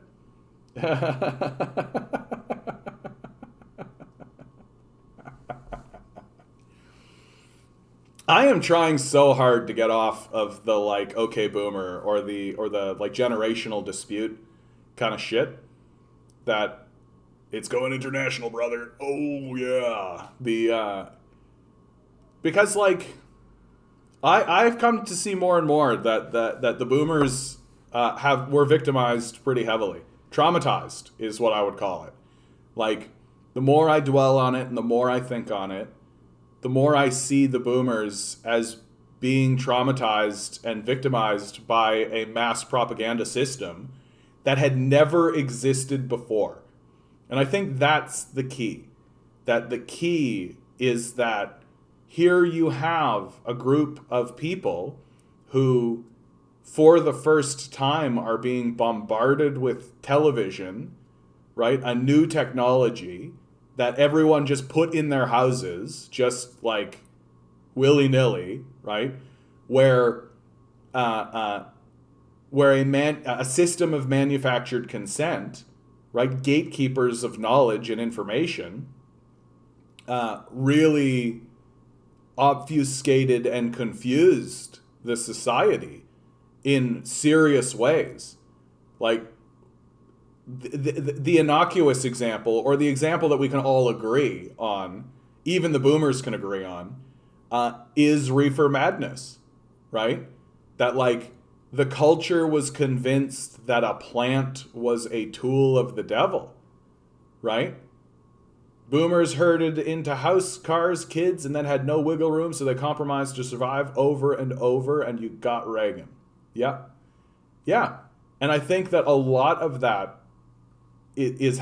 happens to the boomers because of this system of gatekeeping and the way television worked and the way information became so tightly controlled and so difficult to kind of break from that, and consent can be manufactured through such a system, and because they're the first generation to really get hit with it, I think it fucks them up. Like I think the boomers got really fucked up, and victimized. I think the word is victimized, right? Like it's a trauma what happens, without a doubt. Yeah, CIA founded in 1947. Exactly, Mark. First gen sitting in front of the TV as kids in history, and we're seeing the result. Yeah. I really do think that matters a lot, and I think that it is something that we have to acknowledge and also treat with, like not dismiss, like not have that kind of like okay boomer attitude, right? That we can simultaneously acknowledge that the boomer generation did some fucked up things, while simultaneously saying like, yeah, okay, but because they're like getting bombarded with bullshit. Like, imagine convincing anybody that a plant is scary, right? Like, literally, marijuana is a tool of the devil. It's the devil's grass. Oh, if you smoke marijuana, you're just a loser. Like any of that kind of shit. They made a plant illegal. Like, that's fucked up. Like, that's how fucked up things were. A plant. What the fuck? Like, what the fuck? Right? And America is all like, oh yeah, freedom and all. But meanwhile, you're banning plants. And I use this as an example because everybody agrees how silly that was now. Everyone, right? No one is walking around, no one with credibility anyway, is walking around saying, oh, marijuana is bad, it's a tool of the devil, and all. Like, the only people that are doing that are your like goddamn Steven Crowders and all this. And even they shut up about it because it's so stupid now, right? But if that's what's happening with a plant, well, what do you think's happening with like really serious issues, right? And there's got to be a way for us to talk about this without alienating the people who experienced it, which is how the conversation is going now, right? Like the whole okay boomer attitude that's coming specifically out of Gen Z, and it's kind of understandable why that's the case, the irreverence of youth, right?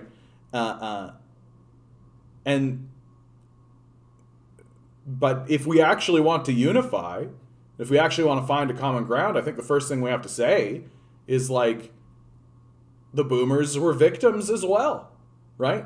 Often boomers are put forward as like beneficiaries or put forward as like the winners, right?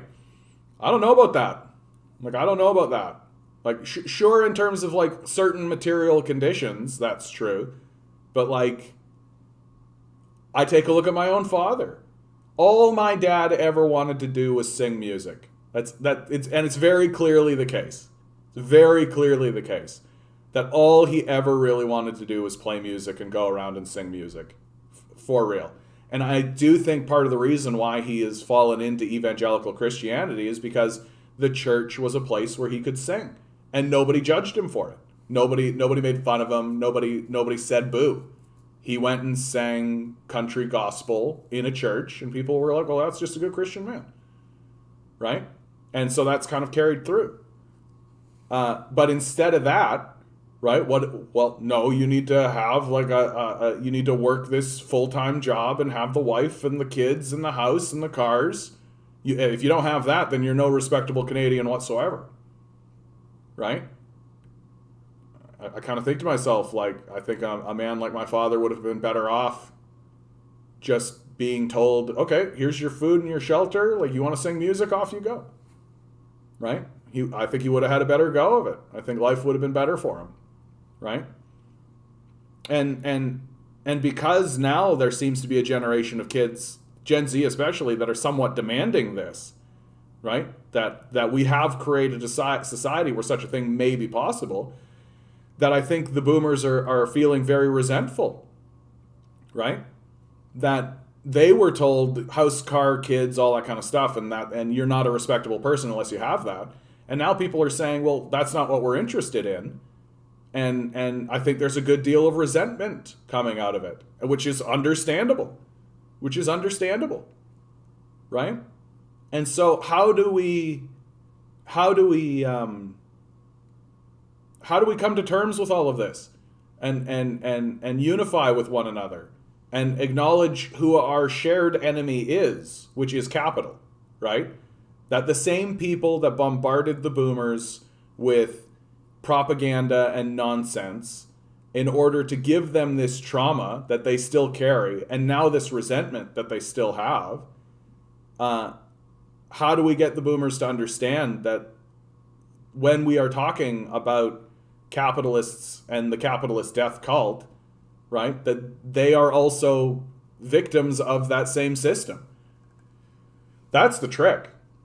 Because I look at that generation ostensibly as our allies, right? And the alienation of the boomers and creating a generational cultural conflict only works for the benefit of capital, right? It's divide and conquer, right? Like if we don't ally with one another and fight on a unified front against the actual enemy we have, which is the capitalist system, then the capitalists get what they want, right? It's a tough situation because they've been doing it for a long time, and they've got lots of money to do it. Yeah, it's an effective and cheap way to pacify the population, like indoctrination into some kind of capitalist death cult, almost like it was intentional. Yeah. News used to be bipartisan, and you could trust your news host. We were getting used to new stuff constantly, yet our lives weren't always getting better. Pot was the best kid of the 60s. For sure. Pot prohibition was, yeah, this is the truth, Bubba Guppy. Pot prohibition was targeting minorities and then later the left. I think it was at the same time, right? Like that, and they've admitted it as such now. Like a Nixon aide came out fairly recently and he outright said, like, yeah, the war on drugs was so that we could invade black communities and the hippies, right? That's what it was for. Exactly. As a boomer, I want to scream the reasons boomers are awful and still present all around you. Yeah. Well, and I think another reason why I want to be a little bit lighter of a touch in regards to the boomers is that millennials are going to get hit with this shit too, right? Like Gen Z and future generations are absolutely going to have critiques for millennials as well. And I mean, I already see as one of the major critiques for millennials is this retreat into nihilism, that millennials seem to be losing hope and seem to and also, like, we're very gullible. Like, we've wasted at least a decade because corporations and the wealthy and their politicians said, okay, yeah, climate change. And like that acknowledgement alone seemed to be enough for the millennials to go like, oh, okay, they've acknowledged it. That means they're going to do something about it. And we wasted a decade because of it. And that inaction, and then subsequently sort of our loss of hope and then the retreat into nihilism, I think is going to be heavily critiqued by the generations yet to come. And it's difficult to say that they're inaccurate in that critique.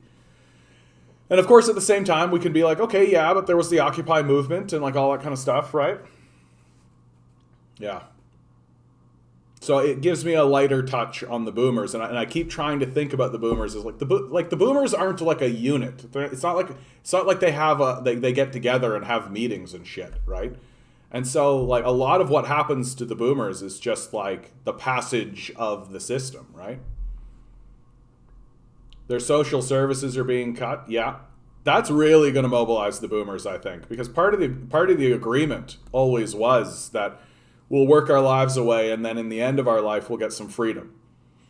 And now many of them are not experiencing that. Yeah, a lot of the boomers are also sellouts, but you could say the same thing of millennials, I think, right? There's plenty of millennial sellouts. Like, take a look at, like, Grimes, for example. Like, walking around reading the fucking Communist Manifesto as if, like, that's going to save her.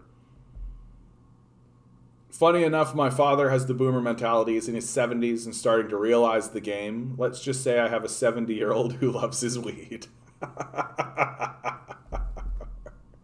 Well, and there is something that can happen to people, right? I call it the Saul to Paul moment, right? The story in the Bible is that Saul was going around killing Christians, right? And he had one Christian in particular by the name of Stephen stoned to death. And after that occurred, he went and was walking along the road to Damascus, and then had a vision of Christ, and was struck blind, and continued on his way until he gets to Damascus, seeks forgiveness for his sins for killing Christians.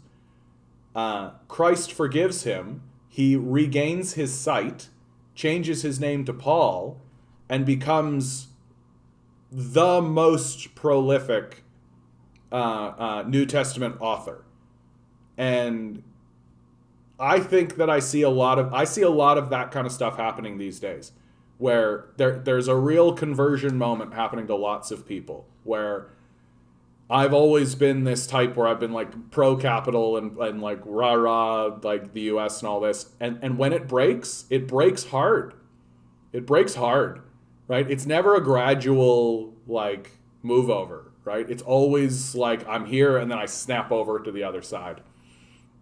Because when you have a break with capitalism, it's like a dawning realization that like, oh shit, we are a genocidal imperialist death cult.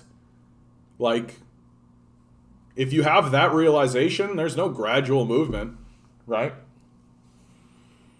Hey Ward, how you doing, bud? Haven't seen you in a while. Hope you're doing well, bud. Boomers had no system other than capitalism. Yeah, that's true too.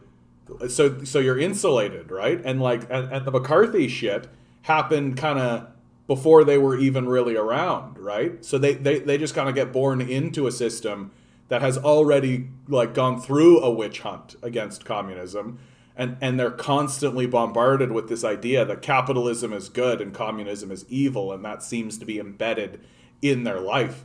And so then like, and there is many people who break from that throughout the 60s, right? Like you have like a whole free love movement and a whole like communist or socialist uprising that happens in the protest movements throughout then. But it doesn't fully break through. Capitalism isn't a system, haha, it's nature. Communism is a system, see? That's why it's bad.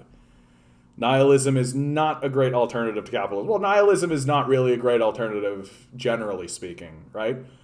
I've come to view nihilism as like, I understand why it exists and why people go for it. Like, it makes sense. Like, don't get me wrong, like, it makes sense. But it seems to me to be a, to be kind of a self-defeating mode.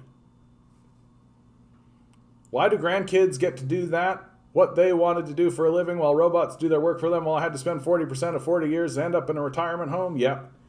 That's gonna engender a lot of resentment, right? A lot of bitterness and resentment. And like, it's annoying, or I shouldn't say annoying, but it's frustrating, because one would think that setting up the next generation to have an easier time of it should be considered as a great accomplishment, right? And I wish that our society was actually articulating that and actually trying to be like, look, we're setting up a society to be easier for the next generations. Isn't that the point? Shouldn't we consider that a great cultural achievement?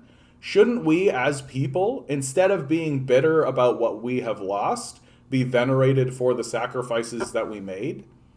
And I think that a lot of boomers, if the narrative of the society shifted away from like, these guys are fucking us over, to like, look at how well that they set us up so that everything would be easier, we would be talking differently, right? But that would require the boomers actually setting us up so everything would be easier. And like, things are being set up so that things are easier just based on the technological improvements.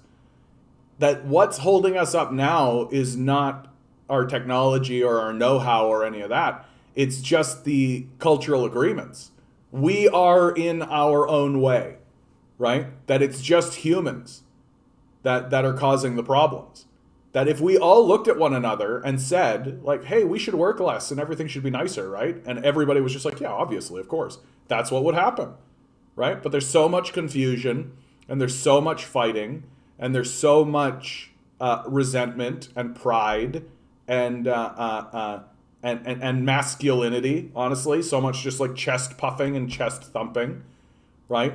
And individualism, where like my own hero's narrative matters more than my entire culture and society, like that it's turning into something very difficult, and it's so funny because you would think that calming down and slowing down would be easy, like literally lay down, like go to sleep, like stop, well, not even go to sleep, just relax, right? But I learned going through my acting school stuff that relaxing is actually really hard. Really hard to do. Really hard to get people to relax. Like, people are we're all holding something. We're all holding this energy, this like, and we're fighting and we're fighting and we're fighting and we haven't realized that we don't need to. We don't need to fight. We can just chill the fuck out. We can just relax. We can release that tension. We can release that tension into the world and into the atmosphere and into the society and just be like, and just breathe. And like breathe a collective sigh of relief. But we're not going to do that. Because to do that would require us to acknowledge that we are much weaker than we are. Or than we think, rather. Like, we're much weaker than we think. That we're not in control. That the system that we live in is far more powerful and far more vast than we are. And we barely have control of our own bodies. Like, I wasted my life working menial fast food jobs and now I'm too weak to do anything. Why shouldn't they have to as well? Yeah, I think that's right. I think that mindset is well entrenched. And it's because for some reason the idea of making life better for the next generation, like, this is something I really think we need to focus on. Why is it that the concept of making things better for the next generation has been removed from the conversation? Why is it that simply needing to improve things for the next generation is gone? And I think it has to do with this heavy focus on individualism, right? That if all you care about is yourself, then you're never actually going to follow through to the logical conclusion of like, well, isn't the whole point to make things better for the next generation, right? Because you're not thinking about them, you're thinking about yourself. And things were shitty for me, so things should be shitty for you too, right? And it's a very selfish way of thinking, but we live in a very selfish culture, right? The ideology of individualism is a selfish ideology. And we're seeing the outcomes. Yuppieism became the war cry of the 80s. Yeah, the yuppies. I love that. Never underestimate the bitterness of old people that have wasted their lives under capitalist delusion. Yeah, that's real. I'm not mocking them, just trying to understand where they're coming from. I really do think that it is like the the individualism definitely plays, but also that like some of it is like you got to think, man, like the changes that have occurred technologically speaking between the boomer generation to now, right? Like if you're born in 1956, right? And you've lived your life and now here we are, and you're in your like 60s or 70s now, right? Well, you lived through like the internet revolution and you lived through like all of this kind of stuff, but you don't necessarily understand how any of that has changed anything, right? And because you're getting into that age of retirement and you're kind of getting, you literally don't know what is happening. Like you literally don't. That it's difficult and no one is even attempting to explain it to you. That's the other part, right? That the confusion and the capitalist system has built a model of outrage, right? To really heighten and augment people's resentments, right? Like take a look at fucking Fox News alone. Like Fox News alone. Forget about CNBC or MSNBC or any of these other guys or Breitbart or Alex Jones or any of that, right? That it's pretty obvious that the media system, of which the boomers were traumatized by in the first place, is just continuing to traumatize them and is taking the confusion, frustration, and anger that they feel about not understanding what's happening in the shifting discourse and in the shifting economy of what's going on. And instead of attempting to enlighten or inform, right, and say like, okay, like the internet's here, guys, like computers, like all of this new technology and all of this new stuff is changing the landscape of how everything works. And it turns out that people don't need to work so hard, and it turns out that like that we need less people to be doing any of this kind of stuff. And it turns out, and instead of our media focusing on informing anybody or even platforming other people on the side of the conversation, they're hyper focused on just having people watch them, right? All they care about is you watch me, right? And what they have fallen on to have people watch them is to exploit their uncertainty and their anger and their resentment, and to heighten it and to ratchet it and to get it going on in this like high sort of way. So every day they got to tune in to Fox News to see what kind of outrageous thing that communist Biden is doing, right? And it's just another layer of trauma being inflicted on the boomers. And there's nobody who is talking about the continued traumas that the CIA and the State Department and the media apparatus have always inflicted on the boomers, right?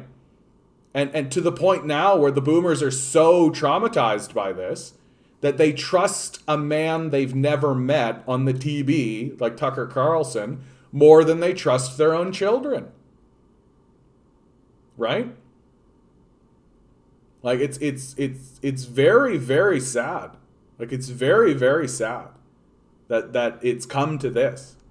And like if any and it's gotten so bad now that if somebody were to sit down and explain to many of these people, like, okay, like this is the structure of how things look now, and this is where the society has gone, and this is what we are capable of even doing, right? And all this kind of stuff, they just won't believe it.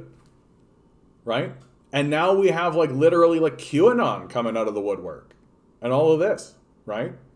So, and it's just, in my view, it's just this traumatization and traumatization and traumatization over and over and over again. That the only reason the millennials were able to form a crack in that trauma system is because of the internet, because the power structure didn't quite understand what the internet was going to do.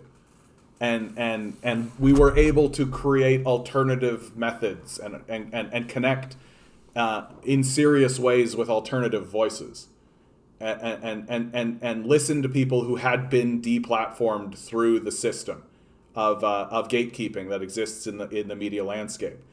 And now it's getting so that alternative voices are just cropping up on places like YouTube and other alternative media, right? But that is actually drawing more and more battle lines now, because you have some people on the side of the conversation that are listening to these alternative voices and listening to alternative data that countervail the corporate news media. And so now both sides are getting ratcheted up and heightened up and all this kind of stuff, and it's going to lead to a fucking civil war. And it's a civil war that doesn't need to happen. Like, it doesn't need to happen at all. And like, in many ways, I sort of think like things would just be better if we just talked to one another. If we just stopped listening to these kind of, well, certainly if we stopped listening to what billionaires had to say. Like my favorite is whenever people on the right through the corporate media get upset at the CBC and they start saying, oh, the CBC is just a mouthpiece for the Prime Minister's office. And I'm like, yeah, so? The National Post is just a mouthpiece for corporate power. Like, well, even worse than that, Amanda, like the right-wing grifters is one thing, but the worst ones are the people pretending like they're leftists. Like Rachel Maddow. I actually think like Tucker Carlson is a grifter, certainly, but at least he's like an honest grifter. Like, he doesn't pretend to be anything but, like he's obviously a grifter. Rachel Maddow pretends like she's like an educated, informed leftist type, when she's like pretty far on the right herself. Let's see what you guys are saying. We were children of Novu capitalism. We had no clue what it would become. Yeah. Well, and I mean, you think about that. That's a good point, Ruth. Like, even the economists, Richard Wolff talked about this, right? Even the economists who went through the system, they never read Marx. They never read anything other than the capitalist propaganda.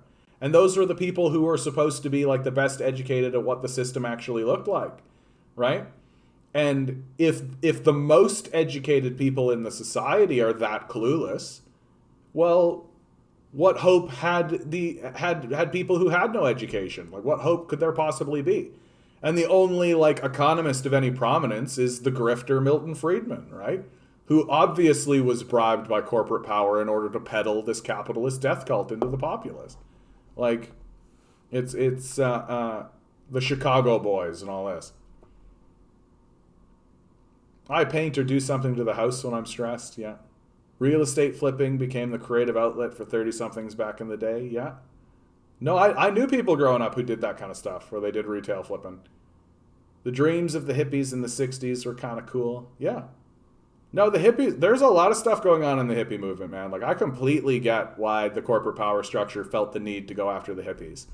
Like, can you imagine a society of hippies? Like, how do you sell shit to them? Right? Like, that's the most dangerous thing for capitalists, is a person who is content. Like, a person who is fine with who they are, right? They don't have any of this anxiety. They don't have any of this self-loathing, right? They don't buy into any of that. So you can't sell them a solution to the problems you create. And they don't care to have the big house or the big car or the big any of that kind of stuff. They want a very simple life, a life more connected to the natural world. Like, how do you sell them shit? Right? And if you can't sell them shit, well, then you can't do capitalism. Oh, yeah, my dad is one of them. Oh, boomer QAnon Trumper because his fiance is from Arizona. It's something new every week, and it's all lies and anti-China propaganda. Yeah, dude. It's tough to break through that, eh? Like, it is. And QAnon is another level. Like, QAnon is like another level. Like, QAnon is a retreat. QAnon is like a retreat into fantasy. It really seems to be the case that, like, it's an extension, I think, of what I'm talking about. That, like, these people have been so heavily traumatized that something like QAnon holds credibility to them. Like, that's a very warped perspective of the world. And, like, what's the resolution? How do we resolve it? I don't know. They were sold a false deal from the very beginning, and now, as traumatized, bitter old men, they understandably don't want to confront that reality. Yeah. That flows into what I always say on this channel, right? Like, the hardest thing to deal with is yourself. The hardest thing to deal with is yourself. There's nothing harder. And part of that is looking back at your history and acknowledging the mistakes that you made and the lies you believed, right? Because it's kind of embarrassing. I shouldn't say kind of embarrassing. It's humiliating and embarrassing to be deceived and then to have to admit that you've been deceived. Like, it is humiliating when I say that I was an evangelical Christian, right? That I genuinely believed that a man was coming back at any moment in a big rapture moment, and that there was going to be like a splitting of the people, right? Like, that's an embarrassing position to take. Especially embarrassing when you tie it into, like, I was arguing that homosexuals were evil and all of this kind of stuff, right? And so I think I was lucky that I was able to get out of it young, right? Like, in my mid-20s is when I finally was able to get out of that. But now we're talking about people who are in their 60s and their 70s, who have lived an entire life in this mistaken idea of what the world actually is. And confronting that reality and then moving into their old age with it, that's a big ask, isn't it? It's a big ask to say that, like, hey, your whole life was a lie. Everything you believed was wrong. Everything you argued for and fought for and defended was not true, right? Your children despise you for it. Like, can you imagine? How do you even begin confronting that? And like, I think it's the fear and the uncertainty that even the confrontation of that, like, subconsciously a person looks down that path, right? And that path is laden in their mind with like fire and uncertainty and asps and just like, and the road itself is not stable, full of quicksand and all this. Well, are they going to take that road? Or are they going to take the road of QAnon, where they elevate themselves to heroism? That everything I've ever believed is true and right. It's just some external force that's making things go wrong. And if we can discover it, we can right it and get things back on the path. And I will be the great hero and my children will love me for it. Which one of those two do you think people are going to go down? Do you think people are going to go down on the path of like self-effacement, reconciliation, seeking humility, forgiveness, right? Asking for forgiveness, admitting they were wrong? Or do you think they're going to go down the path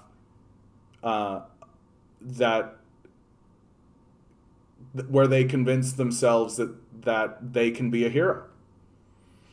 Which is the QAnon path. Right? The QAnon people think that they're the most heroic people in the world, dude. Like, those guys think that they are, like, on to something incredible. And, I mean, they are on something incredible, don't get me wrong. But, like, they view themselves as heroes. And there is something...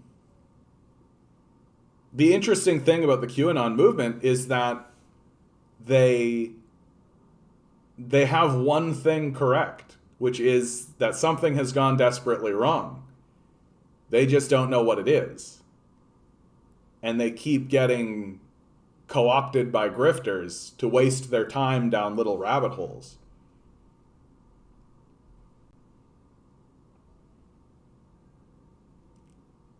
Yeah. Maddow's a perfect example of someone who took the money. Yeah. Remember her on the radio in the morning in Air America? She was more left, then took a sharp right turn. Yeah. For sure. And like, Maddow's propagation of the Russiagate shit is the end of her in my view. Like, she's not a credible speaker. She's not a credible person. Like, the Russiagate thing? Are you kidding me? It's just like a total bunch of bullshit. Instead of taking the opportunity of Donald Trump's ascension to be like, oh shit, how did that happen? How is it that we lost to Donald Trump? And instead of like looking at themselves and doing the hard work of self-analysis and coming to a consensus and seeking reconciliation and forgiveness, right? Russiagate! It was the Russians! Russia worked with Americans and now it's Russia and our electoral system got taken over by the Russians. Fucking total bullshit. Yeah. By the end of the 1950s, the anti-communist narrative project was complete. I didn't have an opportunity to read Marx until the 2000s. Yeah, dude. Yeah, dude. What a crazy thing to think about. Like, they managed to ban knowledge without explicitly banning it. Like, unbelievable. Contentment and fulfillment are the enemy of capital and even the antithesis of capital. Exactly. I distinctly recall Maddow's bad take on the Snowden story, and I stopped watching her after that. I have no idea how someone sat through 3 years of that Russia nonsense. Yeah, right? Right? It's just like, it's a mass mental illness. Yeah. Ironically, only realists admit they were lucky. Yeah.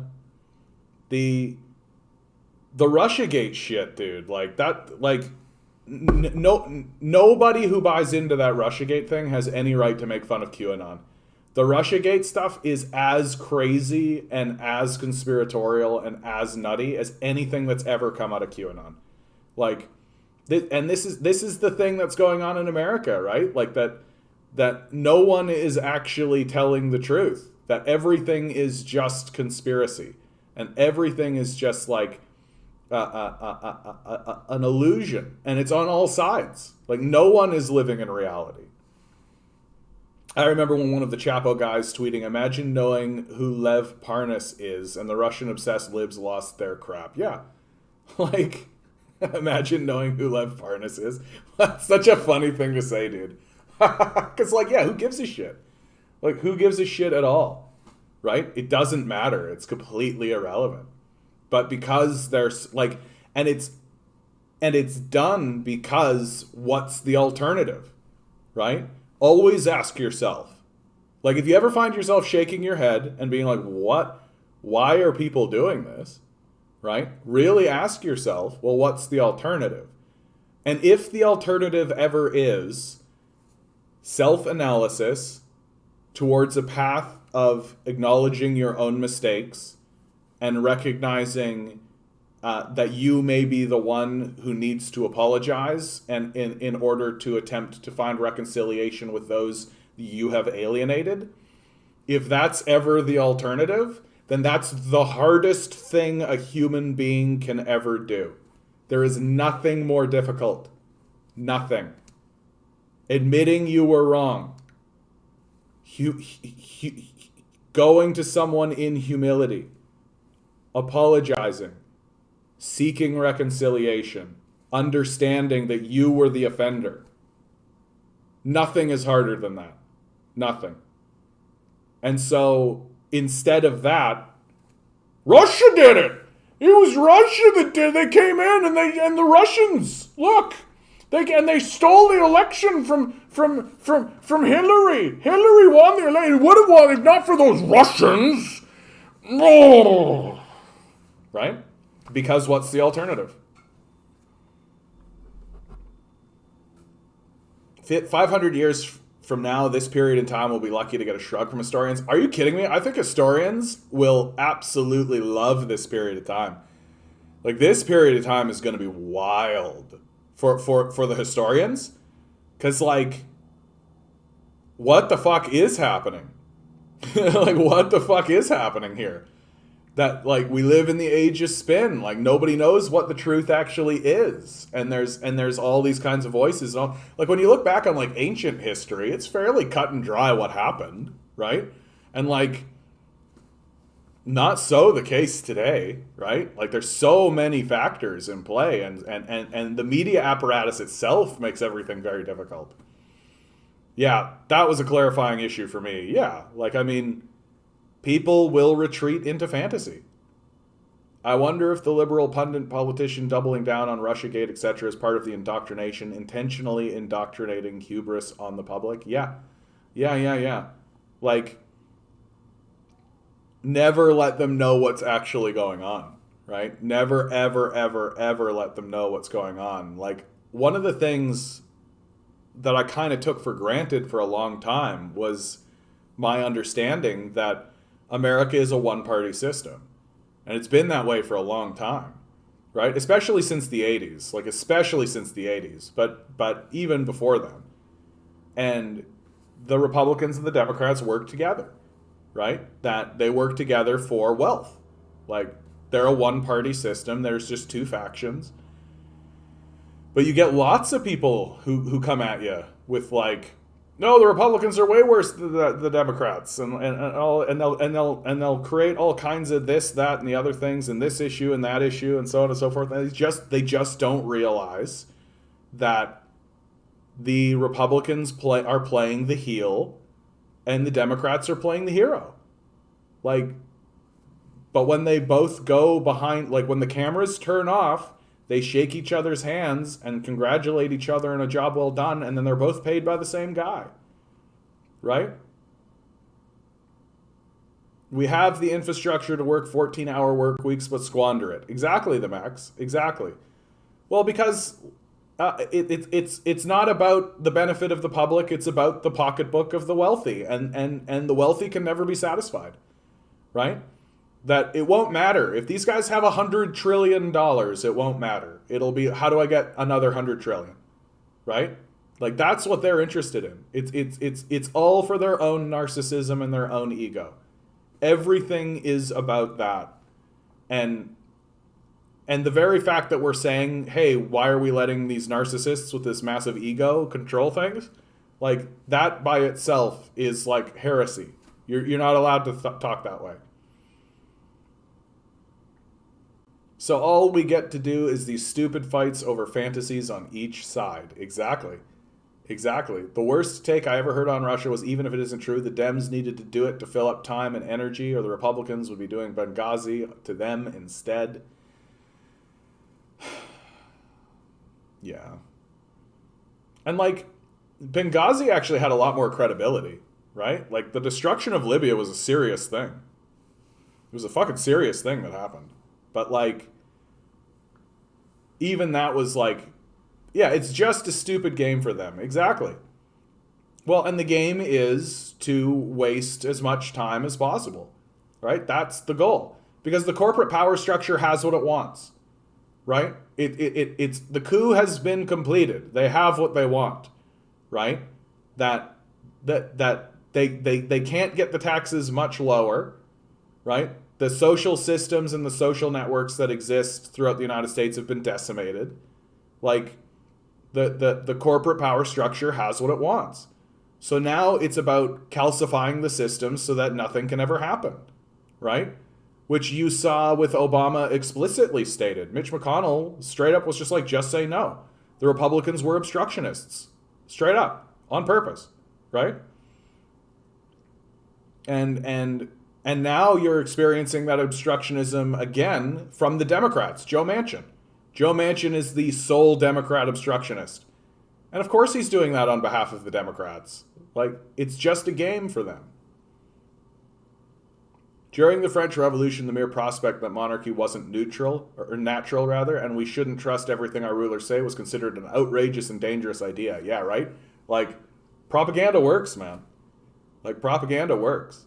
Like, and like, think about how easy we are to actually propagandize. Like, even before the era of mass media, before television, even, people were dead convinced that there is an invisible man coming back at any moment.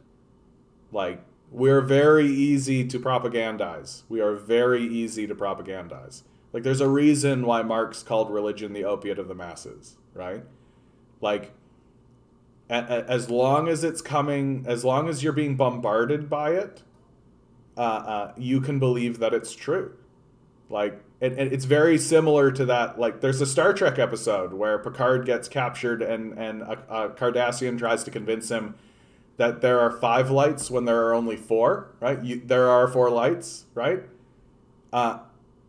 You can convince people that way. You can trick them. Like, the brain can convince itself, especially if it's about being part of a community, right? As a survival tactic, right? All capitalist endeavors are a game, and they admit it. Yeah, they don't give a fuck. I'm getting mad about Russiagate right now, for real. Okay, but the walls are closing in on Trump. Yeah. You are not immune to propaganda. Yeah, that's the truth. That's the truth. Them walls sure are moving slow. Well, because it's so stupid. It's stupid to believe that Trump was actually going to get impeached. It's stupid to believe that Trump is actually going to get arrested.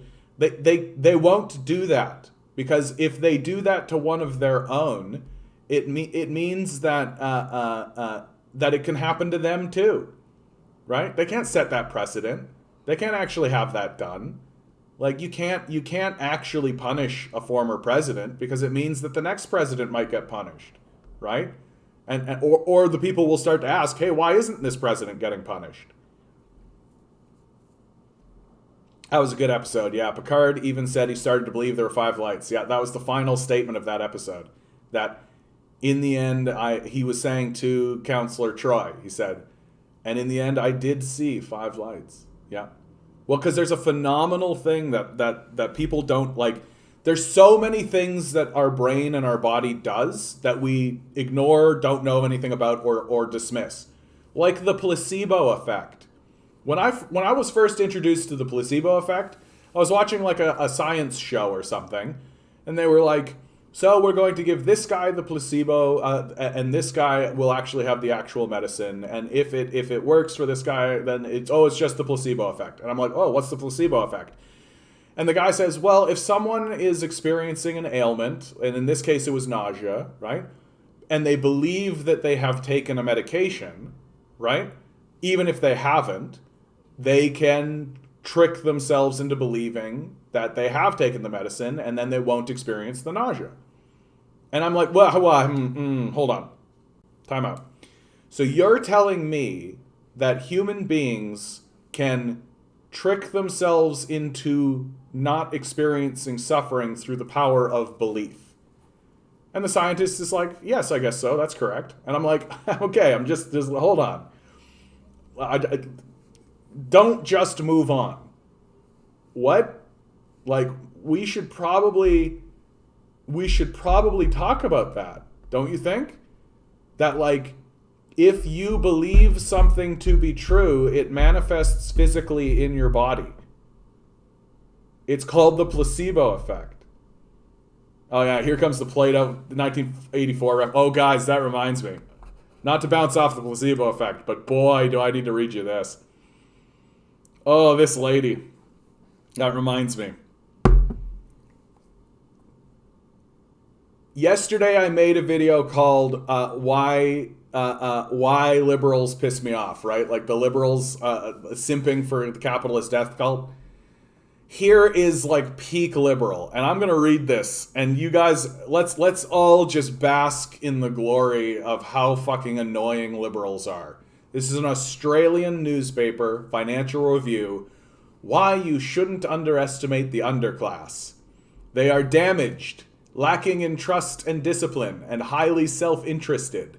But the poor are still a force that Australia needs to properly harness. Prue Goward, columnist. If there is hope, it lies in the proles. So said one of the 20th century's greatest philosophers, thinly disguised as novelist, George Orwell, in his spookily prescient work, 1984. These guys cannot stop jerking off about 1984, eh? 1984 was the... like, you get that there have been, like, other books, right?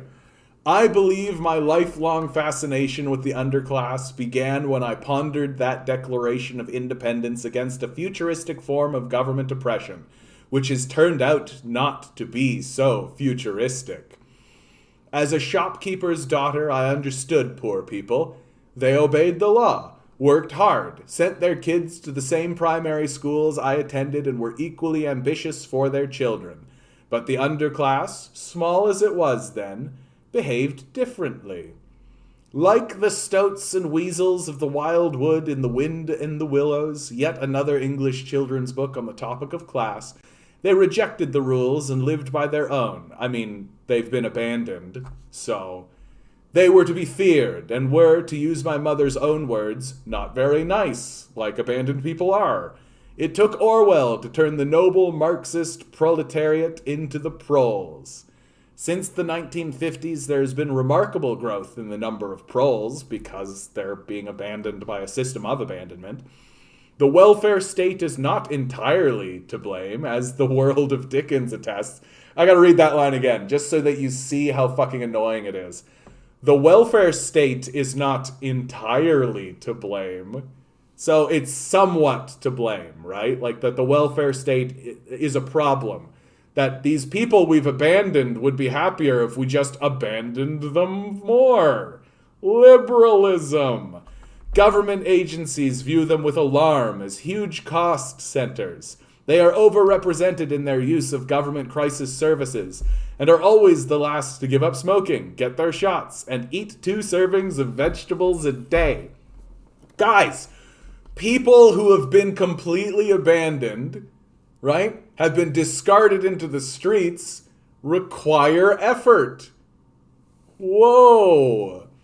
Of course, they are always seen as a deficit. Social workers, traditionally good young men and women who thought it would be nice to be kind for a living, despair of their appalling housework, neglect of their children, and notably, their sharp and unrepentant manner when told to lift their game by the patronizing do-gooder. Oh yes, and they don't vote often, although, as I found door knocking, it will be issues such as refugees and threats to the national flag which will get them out the door, rather than the budget deficit or how much we spend on public education. Despite the billions of dollars governments invest in changing the lives of the proles, their number increases. Their birth rates far outstrip those of professional couples, and they are now a significant potential contributor to our workforce. Except their children languish in the growing number of behavioral support classes in general high schools where they learn little, and teachers itch to send them to the local TAF to do some form of homeschooling and get them off their books.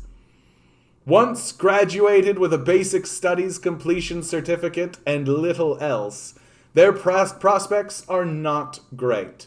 The discipline of work and often its thanklessness, especially at the unskilled end, also have little appeal. But Orwell was right. The underclass can smell a fake at 50 paces, distrusts conceptual rhetoric, and cannot speak a word of newspeak, the language of lies made famous in Orwell's 1984. They know what they want and see no reason why they should take notice of some man or woman in a suit when they get in their way. They were a significant part of the anti-vax protests because they don't like being told what to do. And even though many drew their inspiration from spurious websites, they had correctly identified the freedoms the rest of us had been only too happy to give up. State leaders might have deplored the demonstrations, but they also knew they represented the tip of a sentiment the rest of the society keeps hidden from view and only reveals in the privacy of the ballot box. Freedom has gathered pace. The underclass is not always a happy place to be, and bumping into the rest of the world mostly does not go well. People with chronic mental illness, cognitive disabilities, and childhoods of trauma are mixed together in a sometimes brutal way. Chaos and crisis never far from their door, living in a wild wood in their streets and public housing blocks or caravan parks. And yet, I like them. I like them because they call us out. They are honestly self-interested, and you always know what they think. I know many of them, so many clever, actually very clever, kids and adults, although often damaged and almost entirely lacking discipline, trust in the system, trust in anyone who represents the system. I am convinced we can do better to harness the force that the people of the underclass represent. We need to make it a focus of social policy, not a byproduct of it.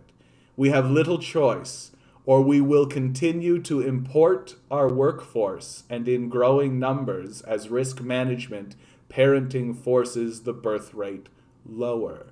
So long as we keep looking at the billions of dollars they cost us, we will continue to dislike them, reject them, and write them off.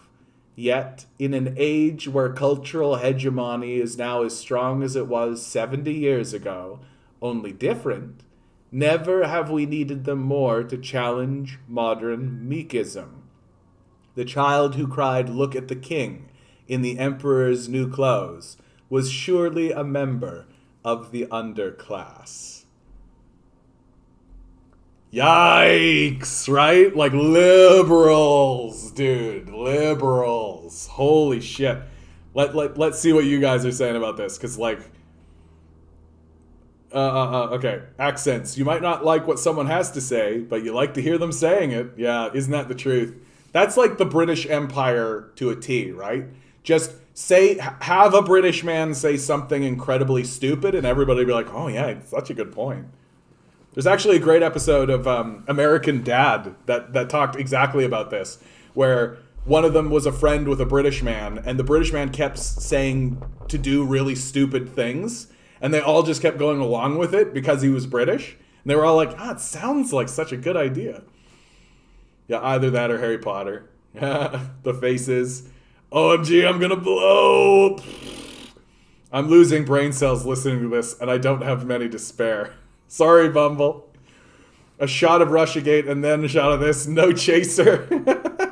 Yeah. Welfare is capitalism's immune response to social unrest. End it all and see how long these social relations persist. Exactly. Those poors. Pain. Lamau, it's weird that everyone loves Orwell when Huxley's A Brave New World is probably a more accurate depiction of North American dystopia. Well, it's a brave new world for those who've bought in, and it's Orwell for those who have bought out. God almighty. Imagine being this person. Yikes. I love going to the poorest petting zoo. People with police boots in their face, landlords evicting them, employers impoverishing them. Yeah. You pegged the tone of it exactly, yeah. I just died a little. If we just put saddles on the poors, we could ride them to a successful society. Yeah, liberals sound like they're rocking in a corner with a straitjacket, dude. Yeah. Well, and the thing is that like she believes that she's like doing them a favor, right? Why we just need to think nicely of the poors. Them, they, their, it. The author refers to the working class as if it's a separate species. Yes, good observation, Mocked. This article causes a lower birth rate. I'm not bringing kids into this world. Straight up, dude. Like, straight up. Like, no concept whatsoever that the welfare system that exists in capitalism exists explicitly to ensure that there isn't just starvation and mass homelessness, but to attempt to propel people into the system of exploitation. No understanding whatsoever from this author that the poor have been abandoned, that what you are experiencing is abandonment as a poor person, right? No understanding of this whatsoever. And that her view of the welfare system being somehow a positive force when it's explicitly designed to humiliate, belittle, and barely function so that it can force more and more people to accept shittier and shittier work. Like, it's absolutely brutal. Like, it's absolutely brutal. I feel like I've done like real damage to you today, Onward. I'm sorry, bud. I don't know why I'm laughing about that, but like, I'm sorry, dude. I feel like I put a scar on your brain today. Yeah, we need to harness the rich. We need to eat the rich, dude. That's what we need to do. We need to eat them. Ruby Rod voice, exploitation in paradise. Yeah, dude. Like this. I had to bring this to the table because, like, oh man, like, what the fuck? Like, what the fuck?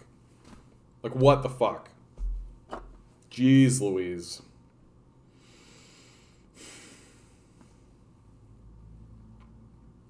What I always say about these types of people, like, you should go out and sleep on the street for a bit.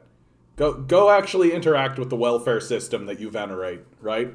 Like, actually go and take a look. And, like, she keeps saying things like, as long as we keep looking at the billions of dollars they cost us, like, forget about the fact that we're actually spending more than we have to. Hey, Soviet, how you doing, bud? What if the majority of working people could have political power? Just imagine what kind of society could spring out of such a place. Exactly. Exactly. So few people controlling so many, yeah. Like, even when they make articles where they think that they are, like, being nice to us, they sound like total fucking assholes. Like, this is, like, the most detached bullshit ever. Like, welcome to the real fucking world, sweetheart. Like, go sleep in the streets for a little while. Under communism, all would live like billionaires because all would have access to the full resources of society. Well, I mean, we wouldn't shoot rockets into space. Like, that's probably the truth. I mean, we would, but like, it wouldn't be a private guy doing it. I just can't imagine anything stupider than this. Like, just like, I'm going to shoot a rocket into space. Hey, yuck. And we're all supposed to be like, wow, what an achievement. I would be happy to be happy. It's not available in capitalism, even for the rich. That's the point, Bumbleguppy.